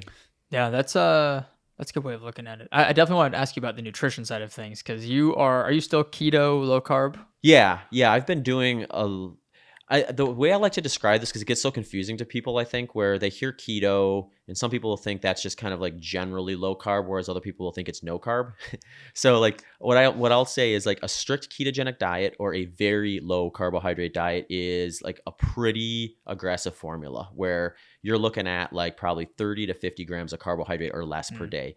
For all intensive purposes, it's basically no carbohydrate, because once you get around to adding like any even non-starchy vegetable to your diet, you're going to get to 30 grams pretty quick. Right. It's like a banana. Yeah, exactly. It is a banana. Yeah. So so it's basically the removal of what most people would think of as a carbohydrate source. Okay. I don't do that very often. I will flex in a strict ketogenic diet once in a while, like in an off season, if I'm doing like 4 weeks unstructured after like a big racing season or something like that. Sometimes I'll do something close to that. Once I get into training, I'm doing what I would call a low carbohydrate diet, which has a lot more range to it. So a low carbohydrate diet, essentially, as I'm going to define it, is anything like above strict ketogenic to a point where your fats are still the primary macronutrient when you also add in the protein and carbohydrate side. So for me, sometimes that means I'm taking in more carbohydrates than other times. I tend to take in more carbohydrate around the times of training when I'm doing short intervals and long intervals, because those are the ones where I find like, and I think the research would suggest this as well, that it's going to be some benefit to have carbohydrate. I think you can get a lot more creative than most people do, where they just think of like carbohydrate as this has to be the foundation of my nutrition. Whereas if you just get a little more strategic about where you're placing it, you can probably do more with less. But less is going to be relative to the person. So I might be doing a little more carbohydrate than I normally would, or what my yearly average would be is maybe one way to look at it during those short interval, long interval phases. Once I get into long run development stuff and I'm keeping things mostly around my aerobic threshold or below, that part of the year I can sort of lean into lower.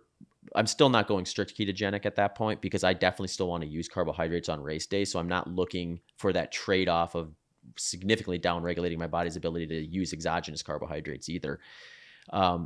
But I also recognize that fuel source isn't as necessary as it was when I was trying to hit that VO2 max or lactate threshold intensity earlier in the plan.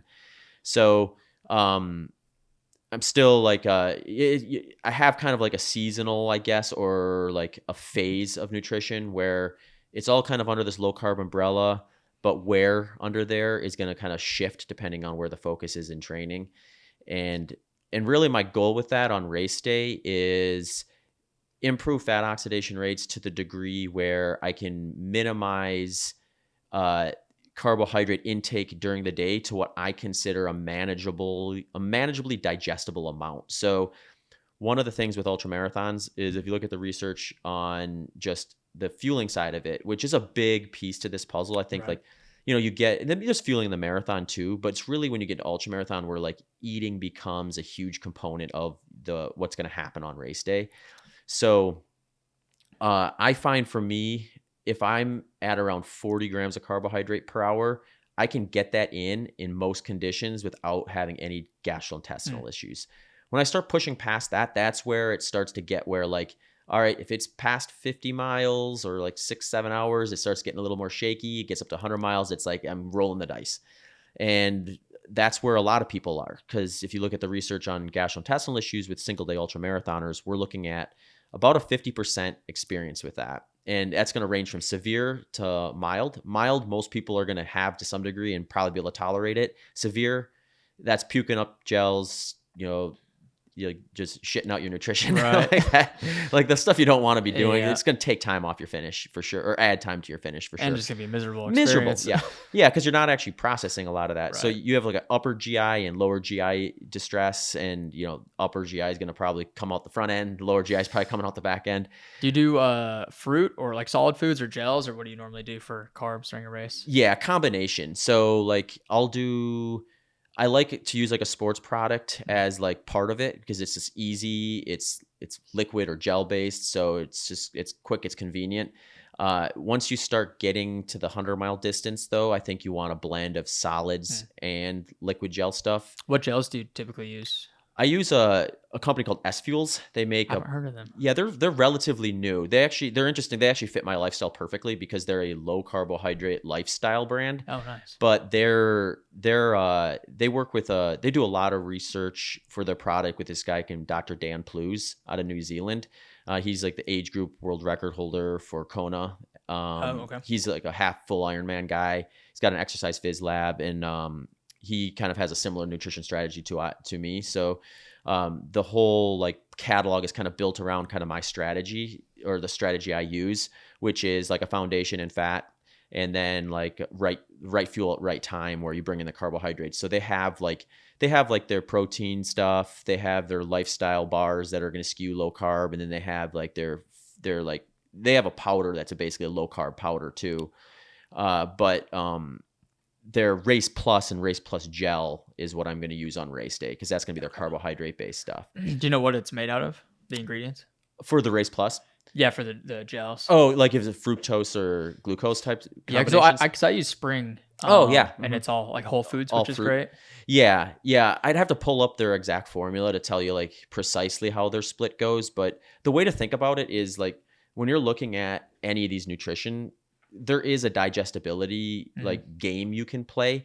I don't have to play it that precisely because I'm not hitting these like thresholds in most cases. Although I should say, because what you're looking at is a formula of where the research is now. There's definitely people testing. I'm one of them testing on either side of this. Is like you have 60 grams of glucose. That pathway is what your body can kind of digest before you start bottlenecking, and your body's like, okay, more's coming in than we can process. Is that like per hour or per hour? Yeah, okay. Per hour. And then you have 30 grams of fructose. Okay. So they're different pathways though. Interesting. Yeah. So you can get a double dip there if you want, and you could do 90 grams per hour if you combine those two.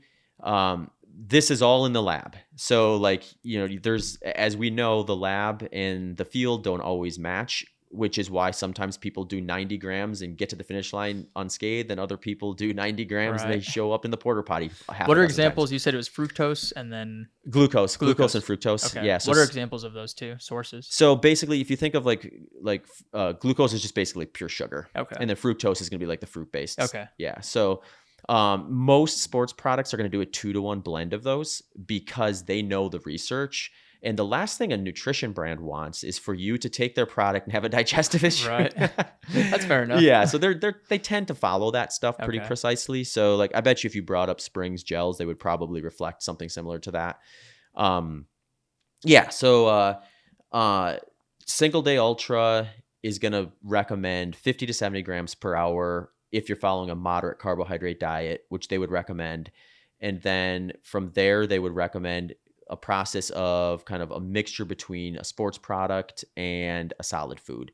And that's just going to help with digestion over the course of the long haul. What do you normally do for solids? I'll do so I like to contrast what I'm having from a texture and a flavor standpoint, because there's also this thing called palate fatigue, where like you just kind of get sick of doing the same thing over and over again. It could be your favorite thing too. So if I'm doing like a liquid gel based thing for my sports product, it's a little sweeter tasting, it's wet gel. So I'm going crunchy, salty, more savory. So it can be something as simple as a salty cracker or a pretzel, that sort of consistency. The way I structure is I have plan A, plan B. So my plan A is going to be the S Fuels Race Plus. Plan B is going to be the solid food. So that's going to be like something like a salty cracker.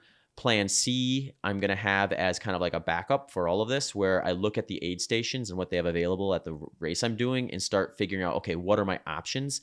So that in training, I can practice some of those too. So if I get to a point where sometimes it's just pure like psychological to a degree, where it's like, all right, I'm coming into this aid station. This thing looks good and I want that instead. And if it's something I can look forward to and that helps me stay positive, because the whole idea is stay positive. So like if I'm 2 miles out from an aid station and for whatever reason, like that half strip of bacon and that slice of watermelon is just going to get me motivated to focus on that aid station versus the next 30 miles after that, then I'm going to go into that aid station with the intent of using plan C and grabbing that half strip of bacon and slice of watermelon. So You try to be self-sufficient as much as possible, though. Just rely on your own stuff. Yeah, because that's the stuff that you can practice, and you can sort of like stress test more in training to a degree. Yeah. So yeah, practicing in your long runs is an important aspect, I think. You get the intensity specific to what you're going to do on race day. So you get an idea of like what sits in your stomach at that intensity. Well, since it's a longer run, your chances are you're going to cross more weather patterns during that course of that. So you can kind of see what is the difference between this sitting in my stomach in room temperature versus being a little hotter. What kind of combinations am I going to want from a hydration standpoint when I'm eating this versus that? All sorts of different things like that. Just, it's kind of like a practice what you're going to do on race day versus doing something new. I mean, I think you can roll the dice a little bit on race day with aid station stuff if it looks good, like that example I had before. I think you just want to be kind of careful where what looks like the right amount might be like 2, 3, 4 times as much as you should start with. So, so like here's an example, like going to an aid station. Oh, that peanut butter jelly sandwich looks good. Let me have it. You rifle it down, and then you realize as you're leaving the aid station, oh, I ate too much. You don't want that experience either. So I say, if you're going to do something like that, take it with you and start nibbling on it. And nibbling is generally going to be a better idea anyway. So nibble on it. If it sits well in your stomach, you're like, okay, that was what I thought it was going to be. And you just keep nibbling on it so that you're not, overextending yourself either.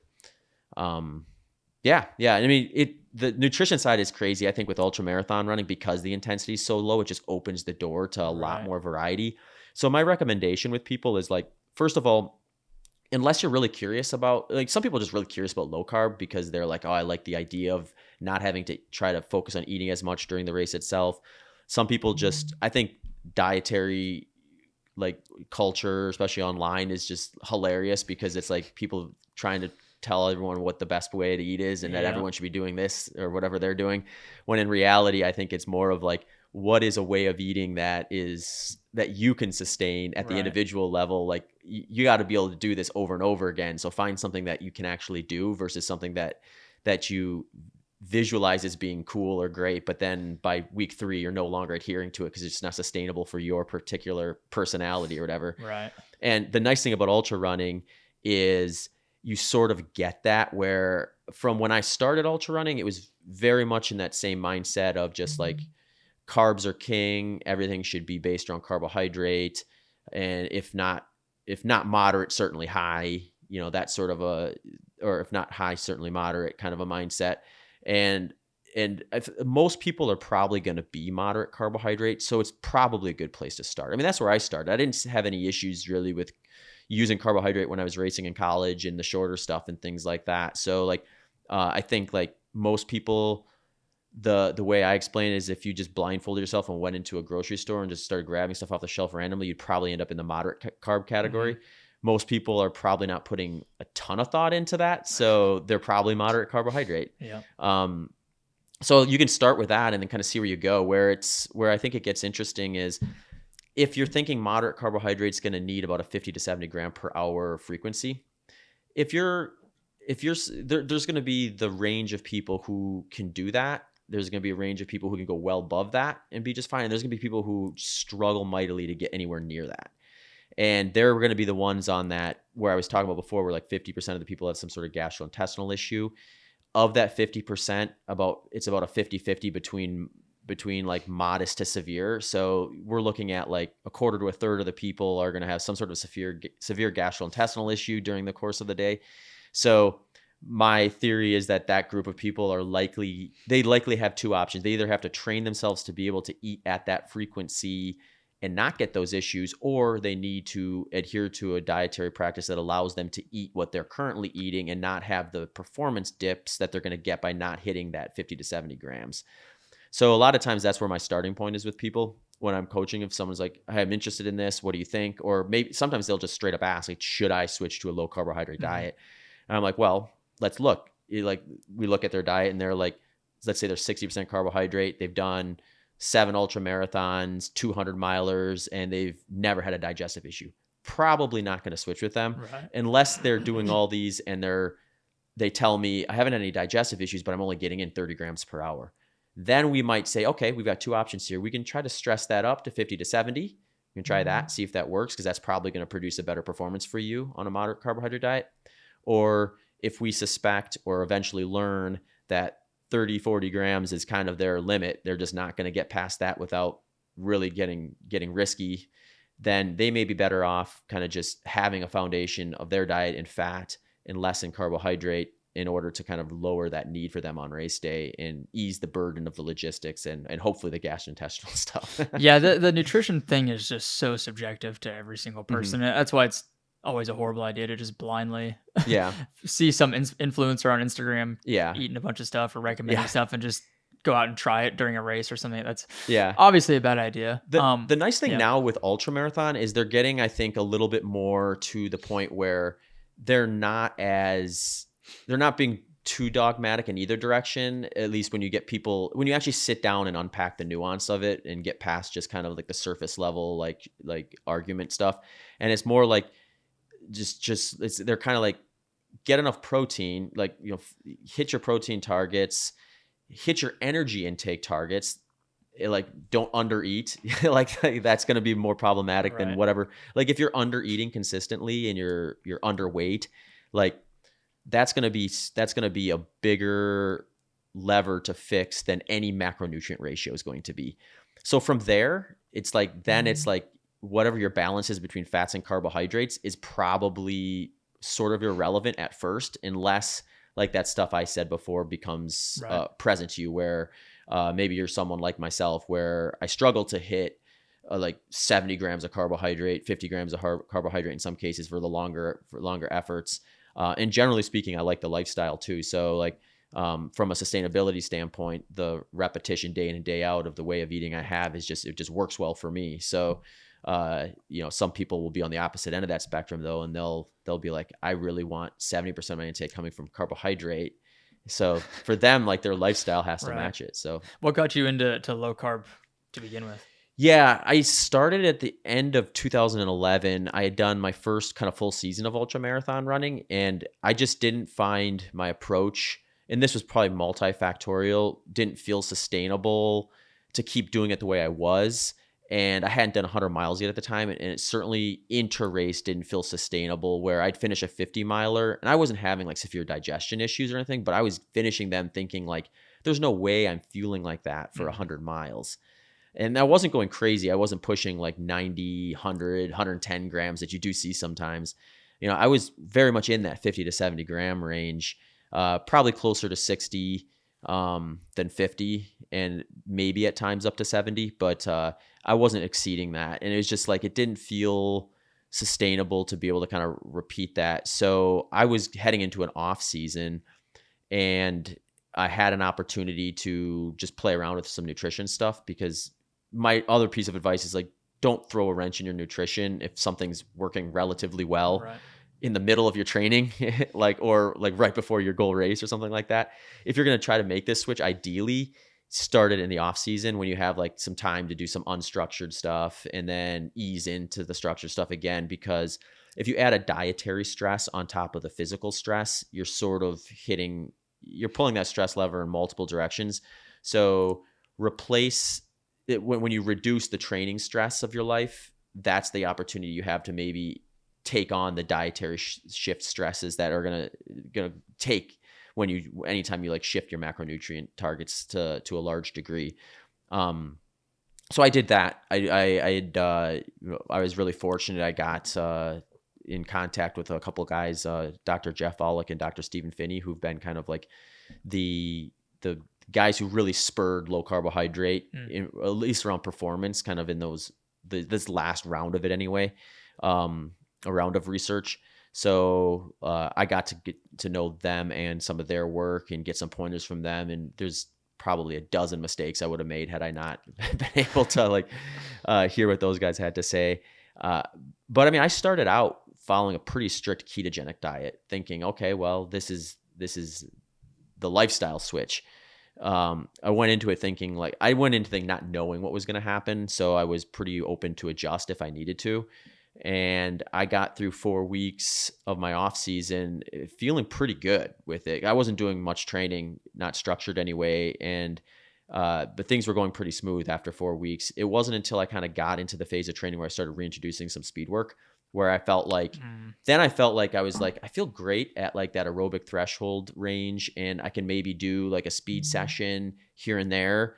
But I felt like a lot of times if I was repeating a speed session in the time frame that I wanted to, I was feeling a little flat in those, or like I couldn't quite throttle down to that last gear. So then I started just bringing back some carbohydrate. I didn't go like full scale back to moderate carbohydrate. I just brought back some.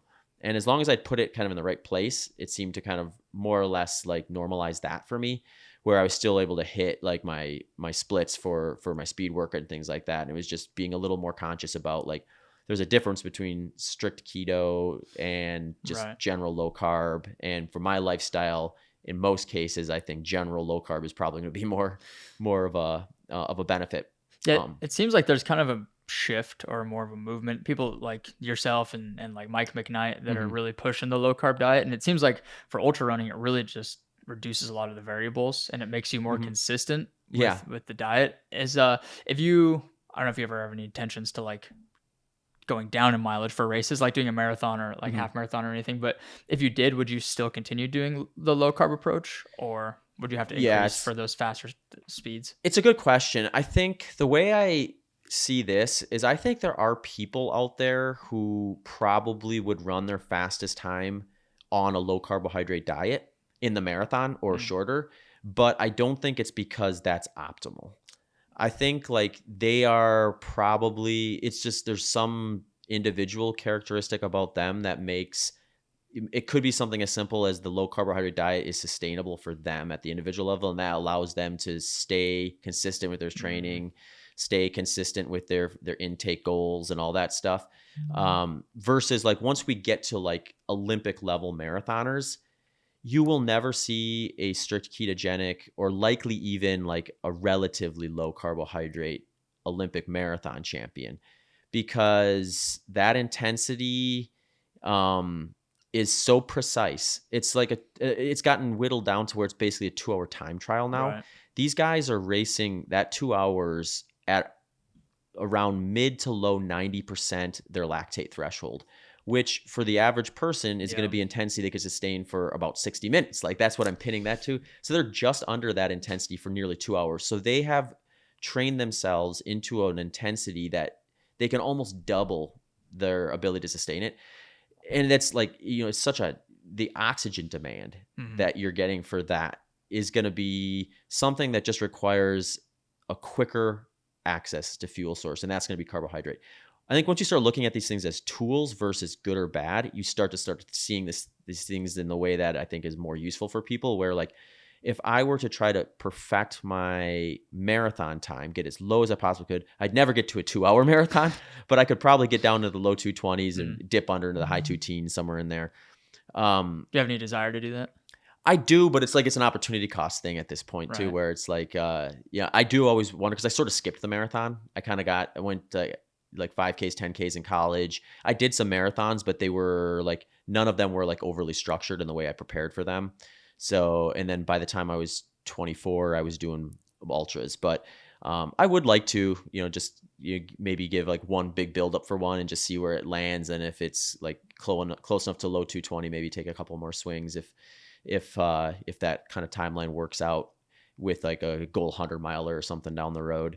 But yeah, to kind of answer your question, I think like assuming like that, from a general standpoint, like every other marker clears out as being positive, then I think like, I would certainly be increasing my carbohydrate above and beyond what I would do for 100 milers. Where that number would end, I don't know for sure, but it would probably be in the moderate carbohydrate category, I would imagine. Okay. But yeah, like you get where it gets interesting, I think, is you get people that have like a bunch of variables in their lifestyle that are not finely tuned the way a professional runner's is. So you get like a Kipchoge type individual where in order for him to be the best in the world and maintain that, everything has to be sort of optimized, and like you really can't have a weakness in the key areas. So someone who struggles with carbohydrate consumption to the level that Kipchoge does is just never going to be a world-class marathoner. Right. So it's sort of the sport probably selects for people who are going to be more inclined to be able to live that lifestyle too, to some degree. There's actually a research study that just came out. I think it creates about as many questions as answers, but it does make there's some really interesting data from it.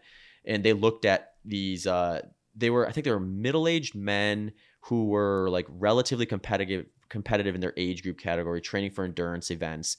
And they actually had them do they were on a moderate carbohydrate diet, they did a washout period, and then a low carbohydrate diet. They did it for a longer duration. So it was like 4 weeks, and then they did a test. So that's important because a lot of the low carbohydrate research to date that shows it's got a deficit relative to moderate high carb has been done on a shift while they're also increasing training load to some degree. So you sort of get this, like I was talking about before, this combination of stressors that are going to add an extra variable for that arm. Right. So everyone's always asking for these longer studies. And I get why they don't do them. I mean, they're incredibly expensive. Every researcher is going to be like, we have 100 questions to answer, but we can only pick 3. That's usually kind of the type of way to think about these things. So this one was actually probably a follow-up to some of the really good like research on this topic in the past, just to kind of help supplement that. And what they noticed within that was that of the 10 participants, or I think it was either 10 or 20, I'd have to go back and look, but it was 30% of them actually had fasting blood sugar levels like in the pre-diabetic range. Oh, wow. And they weren't gaining weight or anything like that. In fact, everyone, I think there was actually weight loss amongst both the low carb and the high carb trials, but they were relatively the same. So they could kind of control for that. It wasn't like one gained, one lost, one stayed the same, one lost. It was, they both lost a slight amount of weight, which is a great kind of outcome for the researchers, because now it rules out like, weight gain or things that can impact performance or things that could impact a lot of the quality of the research. They also more or less controlled for things like protein and things like that to a large degree. I think they introduced more sodium for the low carb group, because that was another complaint a lot of the low carbers had with some of the research to date, was like, you need to add more electrolytes for the low carb group. But yeah, so like, I guess what I'm trying to say with that is like, when you just look at the general population, if you happen to fall, let's say like that research is replicated and we can extrapolate it out, and it turns out 30% of fit, relatively like high quality age group level runners are going to be a pre-diabetic blood sugar level if they're following a moderate high carbohydrate diet. That suggests that there is a percentage of the population that from a health standpoint probably is going to do better off on some version of carbohydrate restriction that's going to bring that blood glucose average down into the below pre-diabetic levels or ranges. Interesting. Yeah. But this kind of just highlights the individuality of it, because it's not like, I don't want people to walk away thinking, oh, carbohydrates are going to make me go pre-diabetic if I start running. It's like, because there's still 7 out of 10 people who are perfectly fine. Right. So it's like, it just goes to show you, like, I think like the more you can look inside yourself, the more you can kind of start to piece together where are things that I know I need to do that are kind of universal versus things I can tweak for myself to optimize.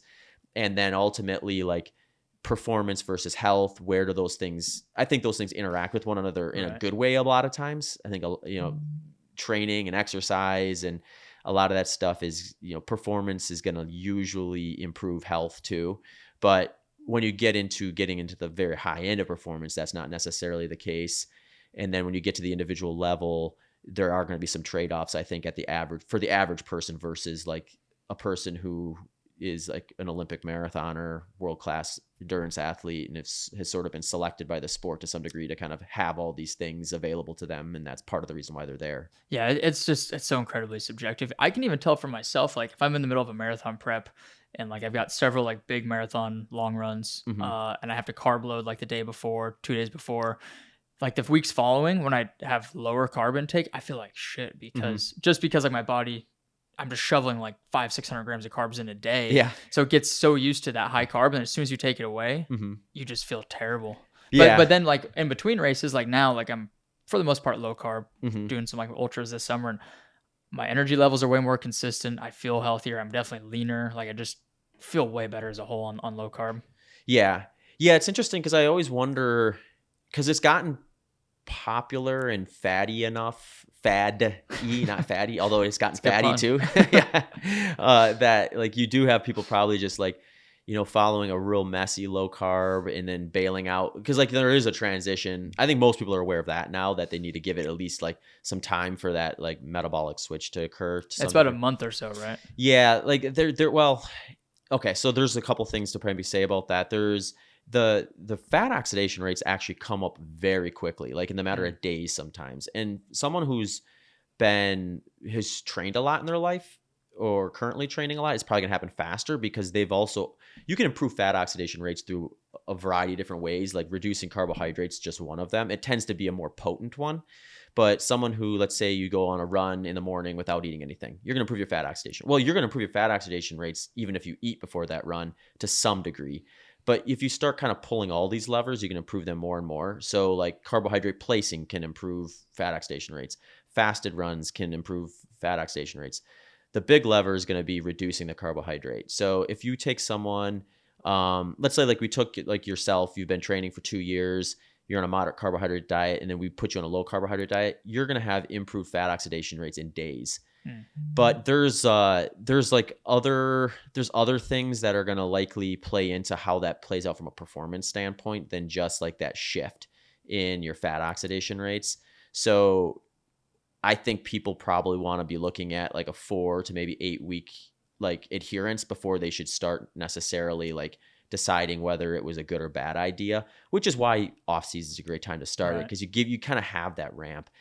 And I would say after like 4 to 8 weeks, if you're feeling miserable, like at that point, it's like, unless you have like unless you're working with a doctor or something and they're suggesting like this is something you need to do for some other health purpose or something like that, like I don't know that you should necessarily be forcing it at that point, because one of the cool things for me anyway about this approach that I do is I've been doing it long enough now where I've seen so many people try it and talk to me about their experience with it, where like I have this like data set of just like, what are people actually doing, and like who's it working for and who's it not working for. And I haven't gotten like a definitive like, oh, everyone should switch to a low carbohydrate diet, that's just optimal for every person, or it should be the starting point.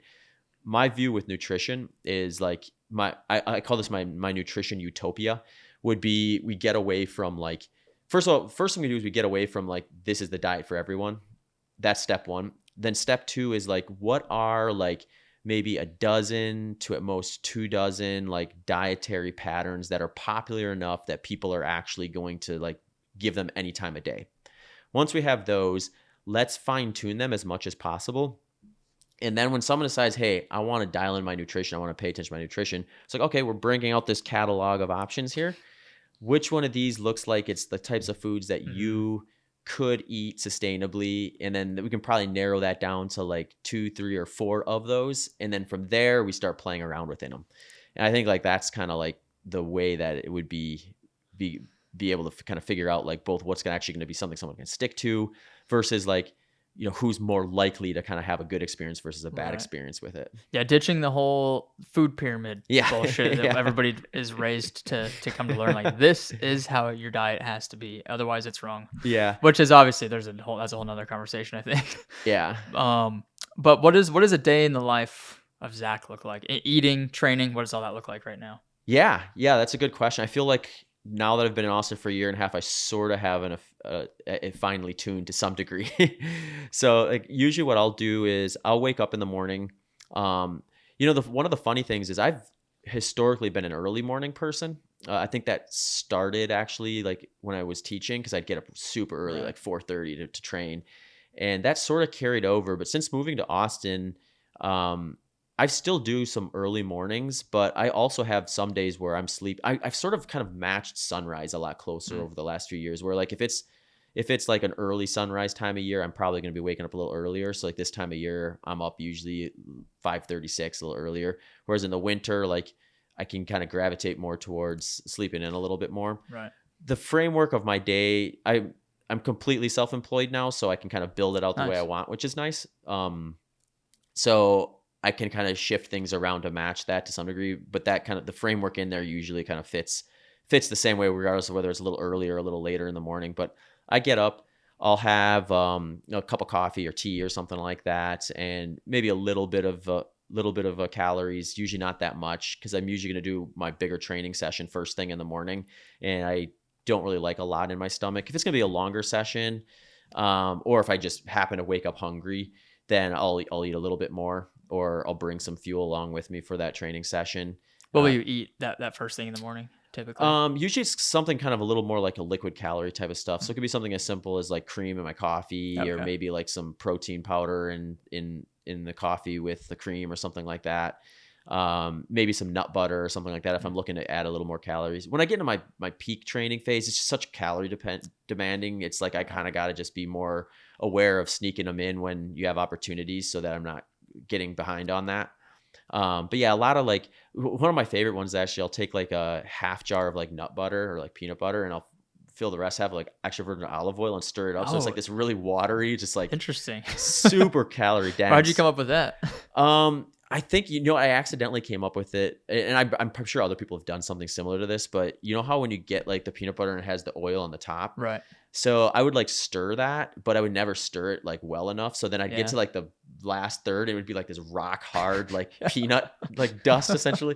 So I would just pour oil in there to kind of like remedy that. And then I got to this point where like, the consistency of more oil is actually like both higher calorie and so I'll do that. Like if I need extra calories before I'm heading out, that's something I'll do. Do a couple like spoonfuls of that. I'm gonna have to try that. I like like that. It's great. Yeah, when you get into full on ultra training, just load up a couple of jars of that. Is olive oil, is that like your go-to for cooking and that kind of stuff too? Yeah. Olive oil. I mean, I've gone through phases. Like, so I've done the same kind of macronutrient type targets since 2011 for the most part. It took me maybe like a year and a half, 2 years to really dial that in. But then since then, that stayed the same. But the inputs have been like super wide ranging from like mostly plant-based to mostly animal products. Oh, you tried plant-based? Not like 100%. I've never been like 100% vegan or even probably like vegetarian technically, but I've been where like 95% of my intake is plant-based within kind of low carb, and it's just very few like animal that's products. Not a lot you can eat. No, it's hard. Well, you're leaning into a lot of oils and nuts and seeds at that point for sure. And then I've done everything where I'm like upwards to like almost 90% animal product and then very little plant stuff. So I'm usually kind of more mixed. But I've one thing that I find that makes it exciting for me is like once I get the macronutrients like targets ranged, the inputs I can kind of play around with and find like what I enjoy. And it also, I think, is part of the reason why I'm able to do it as long as I have, is because if I get sick of one pattern of eating, it's like, well, let's just try. And as long as it doesn't like create any issues for me, then I can kind of keep doing it for a while until I get sick of that one and move on to the next. But yeah, I mean, extra virgin olive oil is more or less for the most part been around for a huge portion of my low carb journey. It's just a great way to get those extra calories in. The way I like to do it though is like I'll build out like something that's closer to maybe like 2,000 calories that checks all the micronutrient targets, the protein targets and things like that. And then like that's kind of resting metabolic needs. And then I know I kind of got all the like the essentials checked off. And then from there I can just add to that based on energy demands. So then I get to the point where like, I'm doing like 30-mile long run, that extra virgin olive oil bottle and the half jar of nut butter comes out, and I start mixing that to catch up. But I mean, there's other things too. Like I'll use this product called S-Fuel's Life Bars. It's like about like 200 calorie, like protein bar, low carb. Sometimes I'll have like one of those, like if I'm heading out the door quick for a long, slow run and I need a little fuel. What's your training volume right now?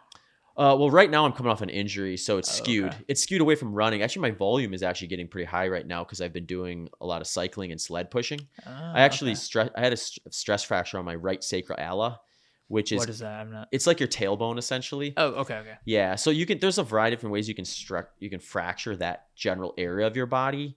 The one I have is actually about as good as it gets. It's basically a 4 to 6 week bone remodeling process. Is that from running? Yeah, it happens.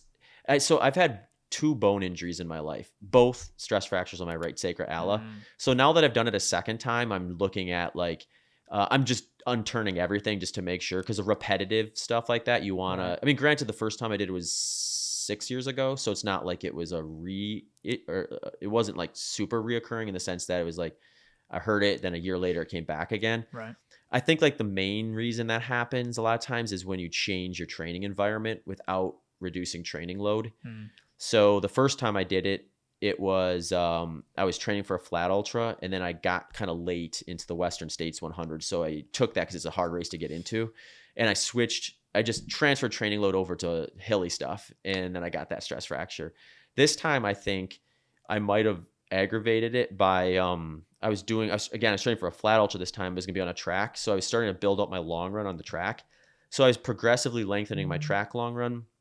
But this time, I think the mistake I made was I should have probably added more track work earlier in the plan to kind of close that gap a little bit better. And then usually I'll turn periodically throughout those long runs on the track just to switch direction. This time I didn't because I was doing it at Austin High, and they kind of have like, there's enough people out there where you don't really want to be running against stream. Right. So I was just like going the same way, and that was probably a bad idea.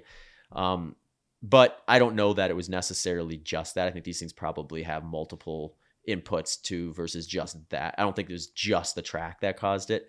So like I've been like turning over everything, like bone scans and things like that, just to make sure like I'm not deficient in anything and checking all those boxes. And so far I'm almost 5 weeks in now. So I've been reintroducing running this week, but doing a lot of sled pushing and cycling along with it. You just do like sled pushes like for hours? Yeah, I got one of those torque tanks, the mini torque tanks.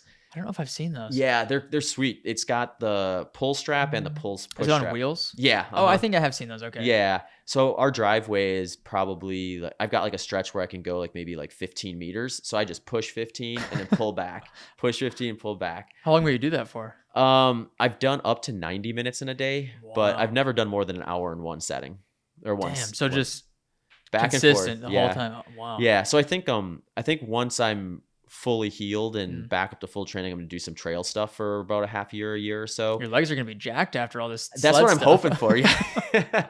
I'm hoping it's going to be useful. My assumption is like, it's going to be two valuable things. One is going to be like uphill running. I think the pushing is going to be valuable for that, especially if you really lean into it. And then I think the pulling is actually going to help with downhill running, because it's just going to put like, you sort of get that, like, downhill running is that eccentric load where like you brace for that higher, like quadricep contraction. I think that going backwards is just going to like really kind of stabilize that area around the knee, and be helpful for that. So, I think I'm going to keep that in the routine. I just got the sled like a couple weeks ago, so this is all kind of new to Nice. I've pushed and pulled sleds throughout in training, but at a much lower capacity. It's more like a little higher intensity and like, maybe 10, 15 minutes worth of like workout with it. Whereas now it's like longer and slower with it. Right. That's cool. Hopefully I don't get an injury, but if I do, I'm going to have to steal that one. Well, it was kind of a progression, because like with a sacroiliac stress fracture, you want to stop running immediately, because that's like really jarring to it. And you can usually start biking almost right away as long as it doesn't cause any discomfort. And then single leg resistance training is usually doable, but if you notice it aggravating it, you should stop immediately. And then like pushing and pulling at like a low impact, so like the sled stuff, is something that I wouldn't have been able to do that right away, but after I think about 3 weeks I could do that without any pain. So then it's like, then you kind of want to actually strengthen the areas around it and try to make sure you're not putting yourself in a position where you've kind of atrophied so much that the return is going to be like kind of a risky endeavor as well. So, but anyway, so my training volume is actually fairly high right now. It's just not running based. I'm getting probably 2-3 hours worth of workout per day. Nice. Mostly through biking, some strength work, and then the sled pushing stuff. When you aren't injured, is it typically about the same volume, pretty close, about 2 to 3 hours a day? The running stuff there's a limiter on it. Impact is going to be the big limiter. So like you can always cycle, swim, and that sort of stuff a lot more, because you're just not getting the impact like you are running. It's pretty rare that when I'm running, I'm getting much past like say 20 hours a week of running. 20 is a lot. It is a lot, and that's usually peak. Yeah. And on average, it's probably closer to 10, 12, 15 in that ballpark if you're looking at it over the course of the year and kind of blending in every side of it. And I find like when I am doing trail stuff more, I can do a little more volume just because you're kind of lowering impact to some degree on that, and you're just getting a little more variety. I find that like generally speaking, if I do too much flat stuff for too long, that's when things start to get. I just had like a bad fortune with I injured my right ankle. When it was that, when I was doing the training for that transcon, and then I had like I rebuilt up, but then I re-aggravated it. So like I had like the last 2 years I had some this on and off ankle issue going on, and then I finally got through all of that, like to where it was like 100%. I could start trusting it on like basically anything, to where like I was like, there's a window of time where I could do a lot of runnable stuff on like roads and track, but like getting on technical trail probably was going to be too much for it. Whereas now the ankle's perfectly fine on any type of trail. But historically, I like the flat runnable ultras as kind of my priority, but I can't keep doing them. Like if I keep doing them, I find myself getting into like this real like both physical and mental like one direction, and it just becomes unsustainable. It's so repetitive. Yeah. I feel like. Mm-hmm. Yeah. So I've been ready to get back on the trails for a while now, and I was going to do one more like track ultra before kind of picking a 100-mile trail race to do. So with this injury, that took that flat ultra off the table. So now like when I get fully through this, I'm going back to the trails and nice. gonna do that for a while. I think that I usually stay more healthy when every couple seasons I switch to the trails for a little bit. And do you have one in mind?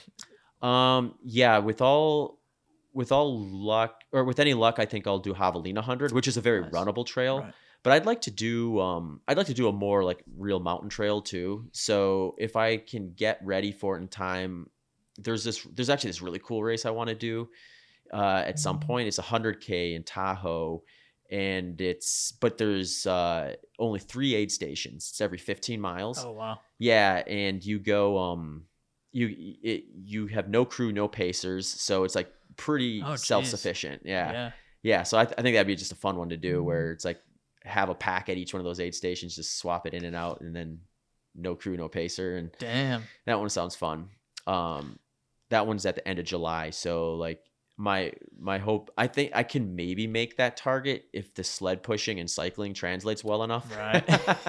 The sledding and biking does not translate for the flat running very well, right. But for mountain stuff, I think it probably does a lot better. So I've got my fingers crossed, but I'm not going to force it. So we'll see. Yeah. One thing I wanted to ask you while we're on this is living in a place like Austin, where we've got some hills, but obviously not mountains. Like if you know you're training for a very mountainous race, lots of incline, lots of decline, how do you go about doing that living in a place like Austin where there's not a lot of ways to simulate that? Yeah, you should have my wife on the podcast. She can tell you more about that. Oh yeah. I'm just kidding, but you could have her on. She would tell you about it, because the funny thing is she's an ultra runner too, and she's done very well, but she loves the trail mountain stuff. But she lived in Dallas for 10 years. Phoenix was actually our best spot to have access to that stuff. In Phoenix, we had access to everything. Right. But here in Austin, it's like, rolling hills is kind of the extent of it.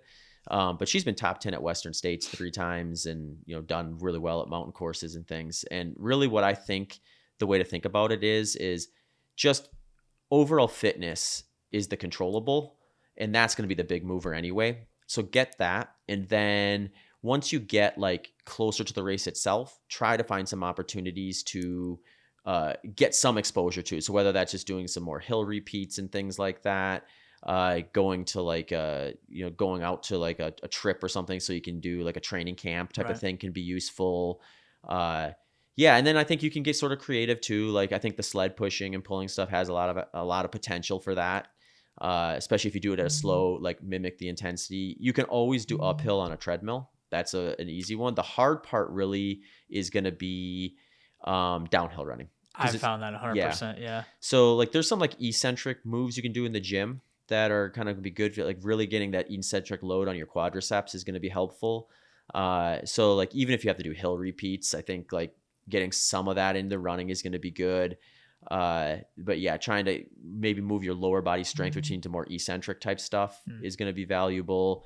And then generally, I think just pacing properly. I think like if you find yourself bombing down hills, you don't have a lot of downhill running, you're going to set yourself up for a lot more of a problem at the end. That's what happened to me last year, because I did the Bighorn 50 last summer. And that was my first like real ultra. and I think it's like over 50 miles. It's like 14,000 feet of descent, so it's a lot of descent. And I trained for it here, and it just basically zero eccentric, like zero downhill training, and by like 15, 20 miles in, my quads were wrecked, my knees were wrecked, my front of my toes from like the downhill. It's like nothing was used to that.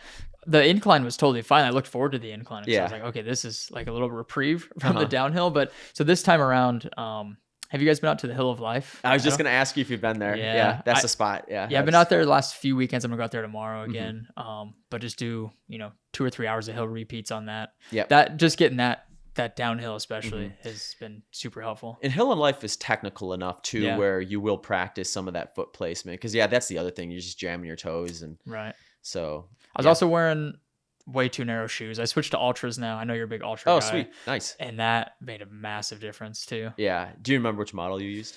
Last summer it was the Salomon Ultra Glides. Okay. So they're pretty narrow. Pretty narrow, yeah. And then now I go back and forth between the Lone Peaks and then the Mont Blancs. Oh yeah. The Mont Blanc's been a fun add to that lineup. I just wore them for the first time last weekend. I loved them. Oh, did you? Because I wore the Lone Peaks for a 50K up in Colorado a couple weeks ago, and I loved them. Like, they're super comfy, but I could tell towards the end, because there's hardly any cushion on those, that like I needed a little bit more. And it was on a road for the most part. It was like a dirt, like fire road. So I picked up the Mont Blanc just to have a little bit more cushion. Yeah. I find people who like the Lone Peak like the Olympus, and then people who like the Mont Blanc like the Superior, or vice versa. Okay. So Superior is a little more low profile even than the Lone Peak, but it's built on the same last as the Mont Blanc is. Okay. So they kind of have the same fit. And when you get those like up and down hill courses, like getting that fit and that ankle or that like heel lock just right, that BOA system works really well though. Right. Yeah. Those are sweet. I think I might get the Olympus. My race is in like 2 weeks, so I have like 1 or 2 more chances to test out the Olympus, but I might pick those up too, especially if you recommend them. Yeah. If you like the fit of the Lone Peak, but you just want more cushion, the Olympus is a good option. It's a pretty big stack height difference than the Lone Peak, so you will notice that. So if you've been in the Mont Blanc though, then you're probably going to be, it's comparable enough where you won't feel like you're on stilts. Okay. Or if you've worn max cushion in the past. It's funny because like, when I first started ultra running, you had to really have that conversation because like other than Hoka, there really wasn't any max cushion shoes out there. Right. So then it was like, is this person going to be like tripping all over the place on this max? Now so many people wear max cushion shoes, even on the roads, because the super shoe tech is all max cushion now it's that's kind of like the standard. Yeah. It's I don't know, it seems like for the road, I definitely want as much cushion as possible just because it's so much harder. But the trails I've found, at least after wearing the Lone Peaks, like having less cushion, especially the wide toes, that was huge for me. Just letting your toes splay out properly, and wearing barefoot shoes every day helps a lot as well. Yeah. If you can strengthen those foot muscles, that's huge for the longer stuff. And then just in general too, because it always ends up further up the kinetic chain if things get problematic. So if you get weak lower legs, then eventually those get weak in the longer miles, and then all of a sudden you get to the knees, the hips, the quads, and then it's all those little things, and just more and more time building on it. All right, let's go back to the original question I had of day in the life of Zach. Sure. Yeah. I keep tangenting us here. That's okay. So I think we made it to the mid morning. I'm like, I'll usually do like 60 to 90 at most. 2 hours is kind of the first training session, unless it's a weekend long run build. And that's kind of the core workout for the day. So I'll come back and I'll have like probably my bigger meal of the day, or one of my bigger meals of the day right after that, kind of like mid to late morning, depending on how early I start. That is going to be like, I'm going to have a little more carbohydrate in that one than I will like some of my other, because it's following a pretty big training session. So sometimes I'll just have a little bit more fruit or something like that with eggs, full fat yogurt. I've been on like a huge like full fat dairy kick right now, partly just because of the bone injury. Yeah, that makes sense. Leaning into that. So right now I've been going through like full tubs of full fat yogurt every day. Do you do like the raw milk at all? I haven't a ton, but I do. And you talked to Mike, so you probably heard his story, and he's big into the raw milk. So I think we've got a Sprouts like half a mile from our house. So I think I might just go grab a couple just to mix it into the rotation. Do they have it at Sprouts? I didn't know they did. They do, yeah. They sell it at Sprouts. I've been going to the Georgetown Farmers Market. They have it there, but cool. I gotta check out Sprouts. Yeah, I need to find like a local farmer who's not too far away and just buy it right from the source. But I think it tastes so much better, and it's way easier on my stomach too. Yeah, I don't know if I'm like lactose intolerant or what, but the raw milk has been great. Mm-hmm. Yeah. I'm really into the yogurts and stuff right now, and the kefir and all that stuff. So I'll usually have something like that with it too. And then I usually hit like the other side of kind of my lifestyle, which is the podcasting and coaching stuff. So I'll usually go back and forth between those, whether it's recording a podcast, editing a podcast, or just doing coaching plans. So usually Tuesdays are my big like coaching plan update days, where I'm basically invest most of that day into just getting all my plans set up for the next round. And then from there, it's basically just kind of like, then I have the output information, and then it's like the input from the clients, and then scheduling the calls and things like that. And yeah, that's usually like a good, probably 4 to 6 hour chunk of time that I'll spend on either coaching or podcast related stuff, some social media stuff here and there. I'm trying to get better at that. And that's a whole nother world that you could spend a full-time job on if you really want to take it seriously. That's what you figure out. It's like, oh, I like these 3 or 4 different things. And you realize, oh, I could just do only this, and it would be a full-time job if I really wanted to. So that's what kind of the balance I have going on right now, is I have to kind of like balance the training side of things, the coaching side of things, and the podcast. Those are the main ones. And just kind of figuring out like what parts of the year I can kind of like flex in more or less than other ones, and where like the client threshold is for me, and like, you know, how many consultations can I take on in a week and still manage, and then how many podcasts is the right number. And just, I've more or less got that pretty fine tuned, and it's just about kind of like making sure I have enough kind of structure there that I put it in the right place. But usually kind of mid to late afternoon, I'll head out for like a second training session.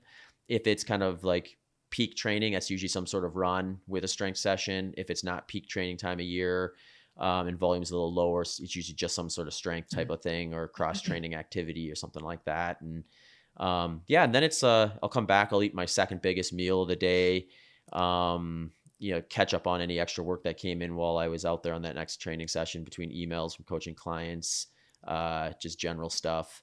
My wife's usually getting done with work around that time too. We both work from home, so we're kind of crossing each other's paths over the course of the day, but we both have very different careers. She does like healthcare compliance for a company called Willis Towers Watson, but remotely. So she's over there talking about like healthcare related acronyms and things like that. I'm over talking about endurance training. So we're speaking 2 different languages, even though we're right next door. So usually we'll hang out in the evenings and do stuff. And do you guys have kids or anything? No, 2 dogs, no kids. Nice. So dogs are the way to go, in my opinion. Yeah, that's where we're at. So yeah, no, it's fun. That's cool. How old are you guys? I'm 37 and she's 41. Nice. 41. Yeah. That's awesome. That's a pretty damn good life. Once you you can lock in like a good routine, especially being self-employed and working from home, and like you're in charge of your day and your schedule. That's so powerful. Yeah.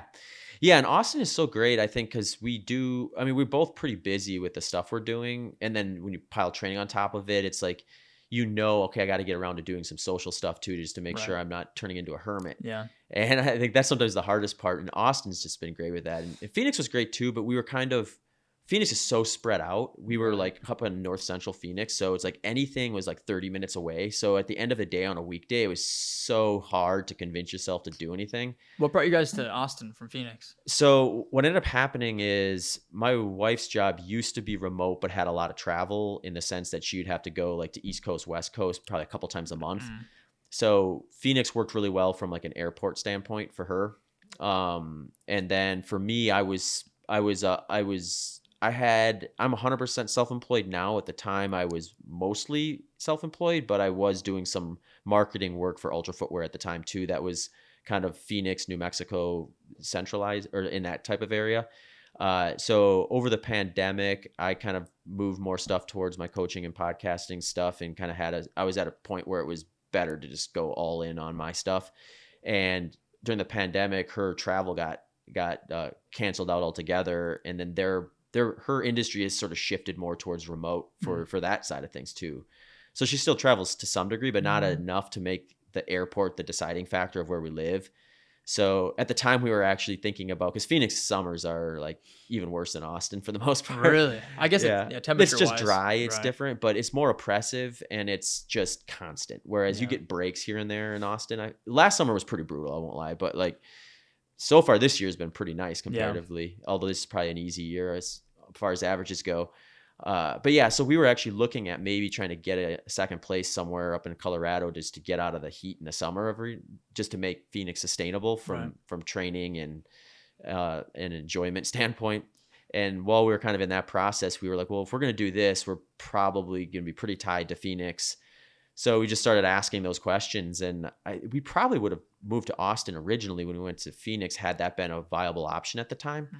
And we just kind of realized that it was now. So we thought, well, let's just look into that. And I ended up in Austin, I think 5 times that year before we moved. So after the 4th time, I was like sold on it. I think Nicole was always pretty sold on it. So we decided, let's do it. And we moved here. What was it? January of 2022.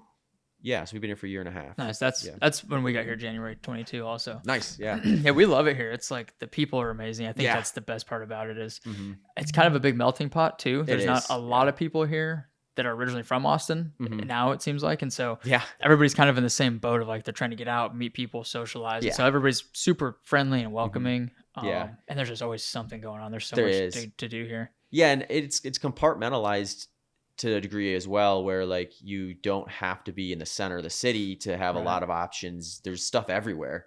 We're pretty centrally located, so that's nice. We have a lot of options there, and that was part of the idea. Was like, okay, this time let's get walking distance, or at least like 5-minute drive, 10-minute drive to some stuff where we can, do some stuff on the weeknights and not feel like we're just rinsing and repeating all the time. Yeah. So, how long do you guys plan on staying here for just the foreseeable future? Yeah. I don't want to move. It's a pain in the ass. It's stressful. So I went, when I finished college, I was teaching before I kind of jumped in on coaching and endurance stuff. And from that, I went to, I graduated from Stevens Point. I did my student teaching in Manitowoc, Wisconsin. And then I did like some long-term subbing there while I picked up some extra certifications. Then I was in Oshkosh, Wisconsin for a year. Took my first full-time teaching job up in Marinette, Wisconsin. From there, went to Madison, Wisconsin for 2 years. Then I moved out to California, kind of Sacramento area and Davis for a few years. Met my wife, Nicole. We moved to Phoenix. So now I went from Phoenix to Austin. So that's all been in the last like 12 years or so. Dang. And it's just like, so at this point, it just feels like I can't make it more than 2 or 3 years before I move, and I'm just sick of moving. And I think Austin's the spot where I'm not going to want to anyway. So yeah, I think it's a really good central hub. I mean, you're literally in the middle of the country for the most part, east to west coast, and the weather. I mean, it's running weather year round. Summers a little bit less running temperatures, I suppose, but I think Austin's such a cool spot. You guys have been all over the place though. Yeah. My wife grew up in northern Illinois, kind of just north of Chicago. So we both were kind of from the same general area. And then she was actually in Dallas for 10 years before we met. So we've bounced around a little bit, but it's been fun. Nice. It's cool just to be able to see the places and kind of recognize, because I think now I have the perspective I need in order to, I've never lived on the East Coast, but or the Southeast, but I feel like, and there's some spots over there I'd be curious about, but I don't think I'd be curious enough to leave Austin for them. So we were talking about this before the podcast, but we've moved around a little bit as well. And I think you really get a good sense of what your values are, like what's important to you in a location. Like, do you need to have scenery? Do you need to have like conveniences? Like there's so many different variables and where you're choosing to live. Yeah. And I think no matter where you go, there's always gonna be pros and cons. But finding a place that you enjoy is pretty important. What is your guys's, or what is Zach Bitter's like grand vision? Do you have like a big goal for the next like 5-10 years or even longer? Yeah, I've got a lot of exciting things that I'd like to do. I think for the runnable 100-mile stuff, I still think I haven't done my fastest time. I haven't really gotten a good crack at 100 miles with the new super shoe technology yet. So, I ran 11:19 as my fastest 100 miler. So that's just under 6:48 pace. And was that on the track? Yeah. Okay. Yep. Yeah. So I think the shoes alone probably gets me under 11 hours. And then if I can get a little faster one way or the other, like, I think that sub 11 would be a cool thing to be able to do. So that would be something I'd like to do, but I'd also like to, jump back into the trails for a little bit, do some trail 100 milers. So that's probably kind of be my target. Will be kind of going back and forth between kind of some trail stuff and the flat runnable 100 stuff for the next probably 5 years or so. And then I might start phasing in some longer stuff there. I'd like to try some of those 200 milers at some point. They're getting pretty popular. Yeah, they are. Yeah, there's just some cool multi-day stuff that I think eventually, I take it like in phases, because I always tell myself like, yeah, okay, as long as it's still exciting to do the training and stuff like that. Like, even if the race is miserable, that's a very small reason to do or not do it. So that's not the driver for me for the most part, but it's like, do I enjoy the lifestyle of preparing for it? And that really hasn't waned at all. The last couple of years have been weird with injuries, kind of just like off and on, but historically I've been very injury resistant. So I'm hoping that this is just like something that I need to get over for now, and then be back to that repetition. And then, I think like I haven't lost any excitement with it. So when you look at just like a lot of the world records and things like that, you do get a little older in ultra marathoning. So there's some opportunity, especially as the distance gets longer. Right. So I think like as long as I stay excited about it, even in the next 10 years, I think I'll still be doing some form of ultra marathon at like a high level target anyway. And then kind of along the way, keep building up the podcast and coaching stuff, and that stuff's all real enjoyable. And I mean, who knows where the world's going to be at in 10 years? Yeah. It might not. Coaches might not exist. It might be AI. It probably will be. We're all going to be irrelevant, basically. That's cool, Miller, man. I think that's one of the coolest things about ultra running is it seems like it's such a sustainable sport, or like it's a very, it's easy to have longevity in it. Just keep moving up. Yeah, as opposed to like a road marathon or half marathon or whatever. Like those are so much more reliant on physiology as opposed to the ultras. It's the longer I get into it, the more respect I have for pro marathoners, because it's like the last of the like Olympic distance ones. So like if that's your world, if you're like Diamond League track and field, if you're road running and you're at the sub ultra, like, and for the majority of running, that's been the reality for any professional. It's only been recent that people are making careers out of ultra marathon running. So it's like you get to that marathon where that's the last thing left. And it's just like that repetition and that routine is so similar time in and time out that like if you can get yourself up to like really want to go after it year after year, that's so impressive to me, because for me, it's like I recognize this the most directly in 2019. I took a break from the flat runnable stuff because I had been like sort of banging my head against the wall to some degree at a few of those races where I was just like, there's just something missing. So I just took a break from it, trained for the San Diego 100. It was a totally different experience. Went back to it, and then it was just like a total reset. And I felt great. Had one of the best buildups that I've ever had. One of the most fun flat runnable buildups that I've ever had before. And that's when I ran my fastest 100 mile. And so I think like that, having that variety available in ultra marathon is probably the reason why I still want to keep doing it. But yeah, if you're just doing the marathon, that's a grind. Yeah, that's the thing with ultra too, is every race is so different. You can do the mountainous stuff, you can do the flat road running or flat runnable stuff. I feel like it's hard to. I mean, everybody says running is boring, but in my opinion, it's hard to make running boring when you've got all these different variations. Yeah. It's one of those things where it's boring if you're just doing it to try to like lose weight or something like that, or to try to stay healthy. But yeah, if you actually get into running and try to understand, and then like we talked about for a good chunk of this podcast, is to just recognize like the different components and what they actually do. And it's like anything, I think, where like if you just surface level it, you never see the full iceberg. That's right. Whatever metaphor you want. Yeah, that's beautifully said, dude. Let's end it right there. This is a ton of fun. I really enjoyed this. Where is the best place for people to find you and connect with you? Yeah, well, thanks so much for having me on. It's been a blast chatting, Jeremy. Like we could sit here for a few more hours, honestly. Yeah, we can break our podcast record here. I know. Joe Rogan style. Yeah, there you go.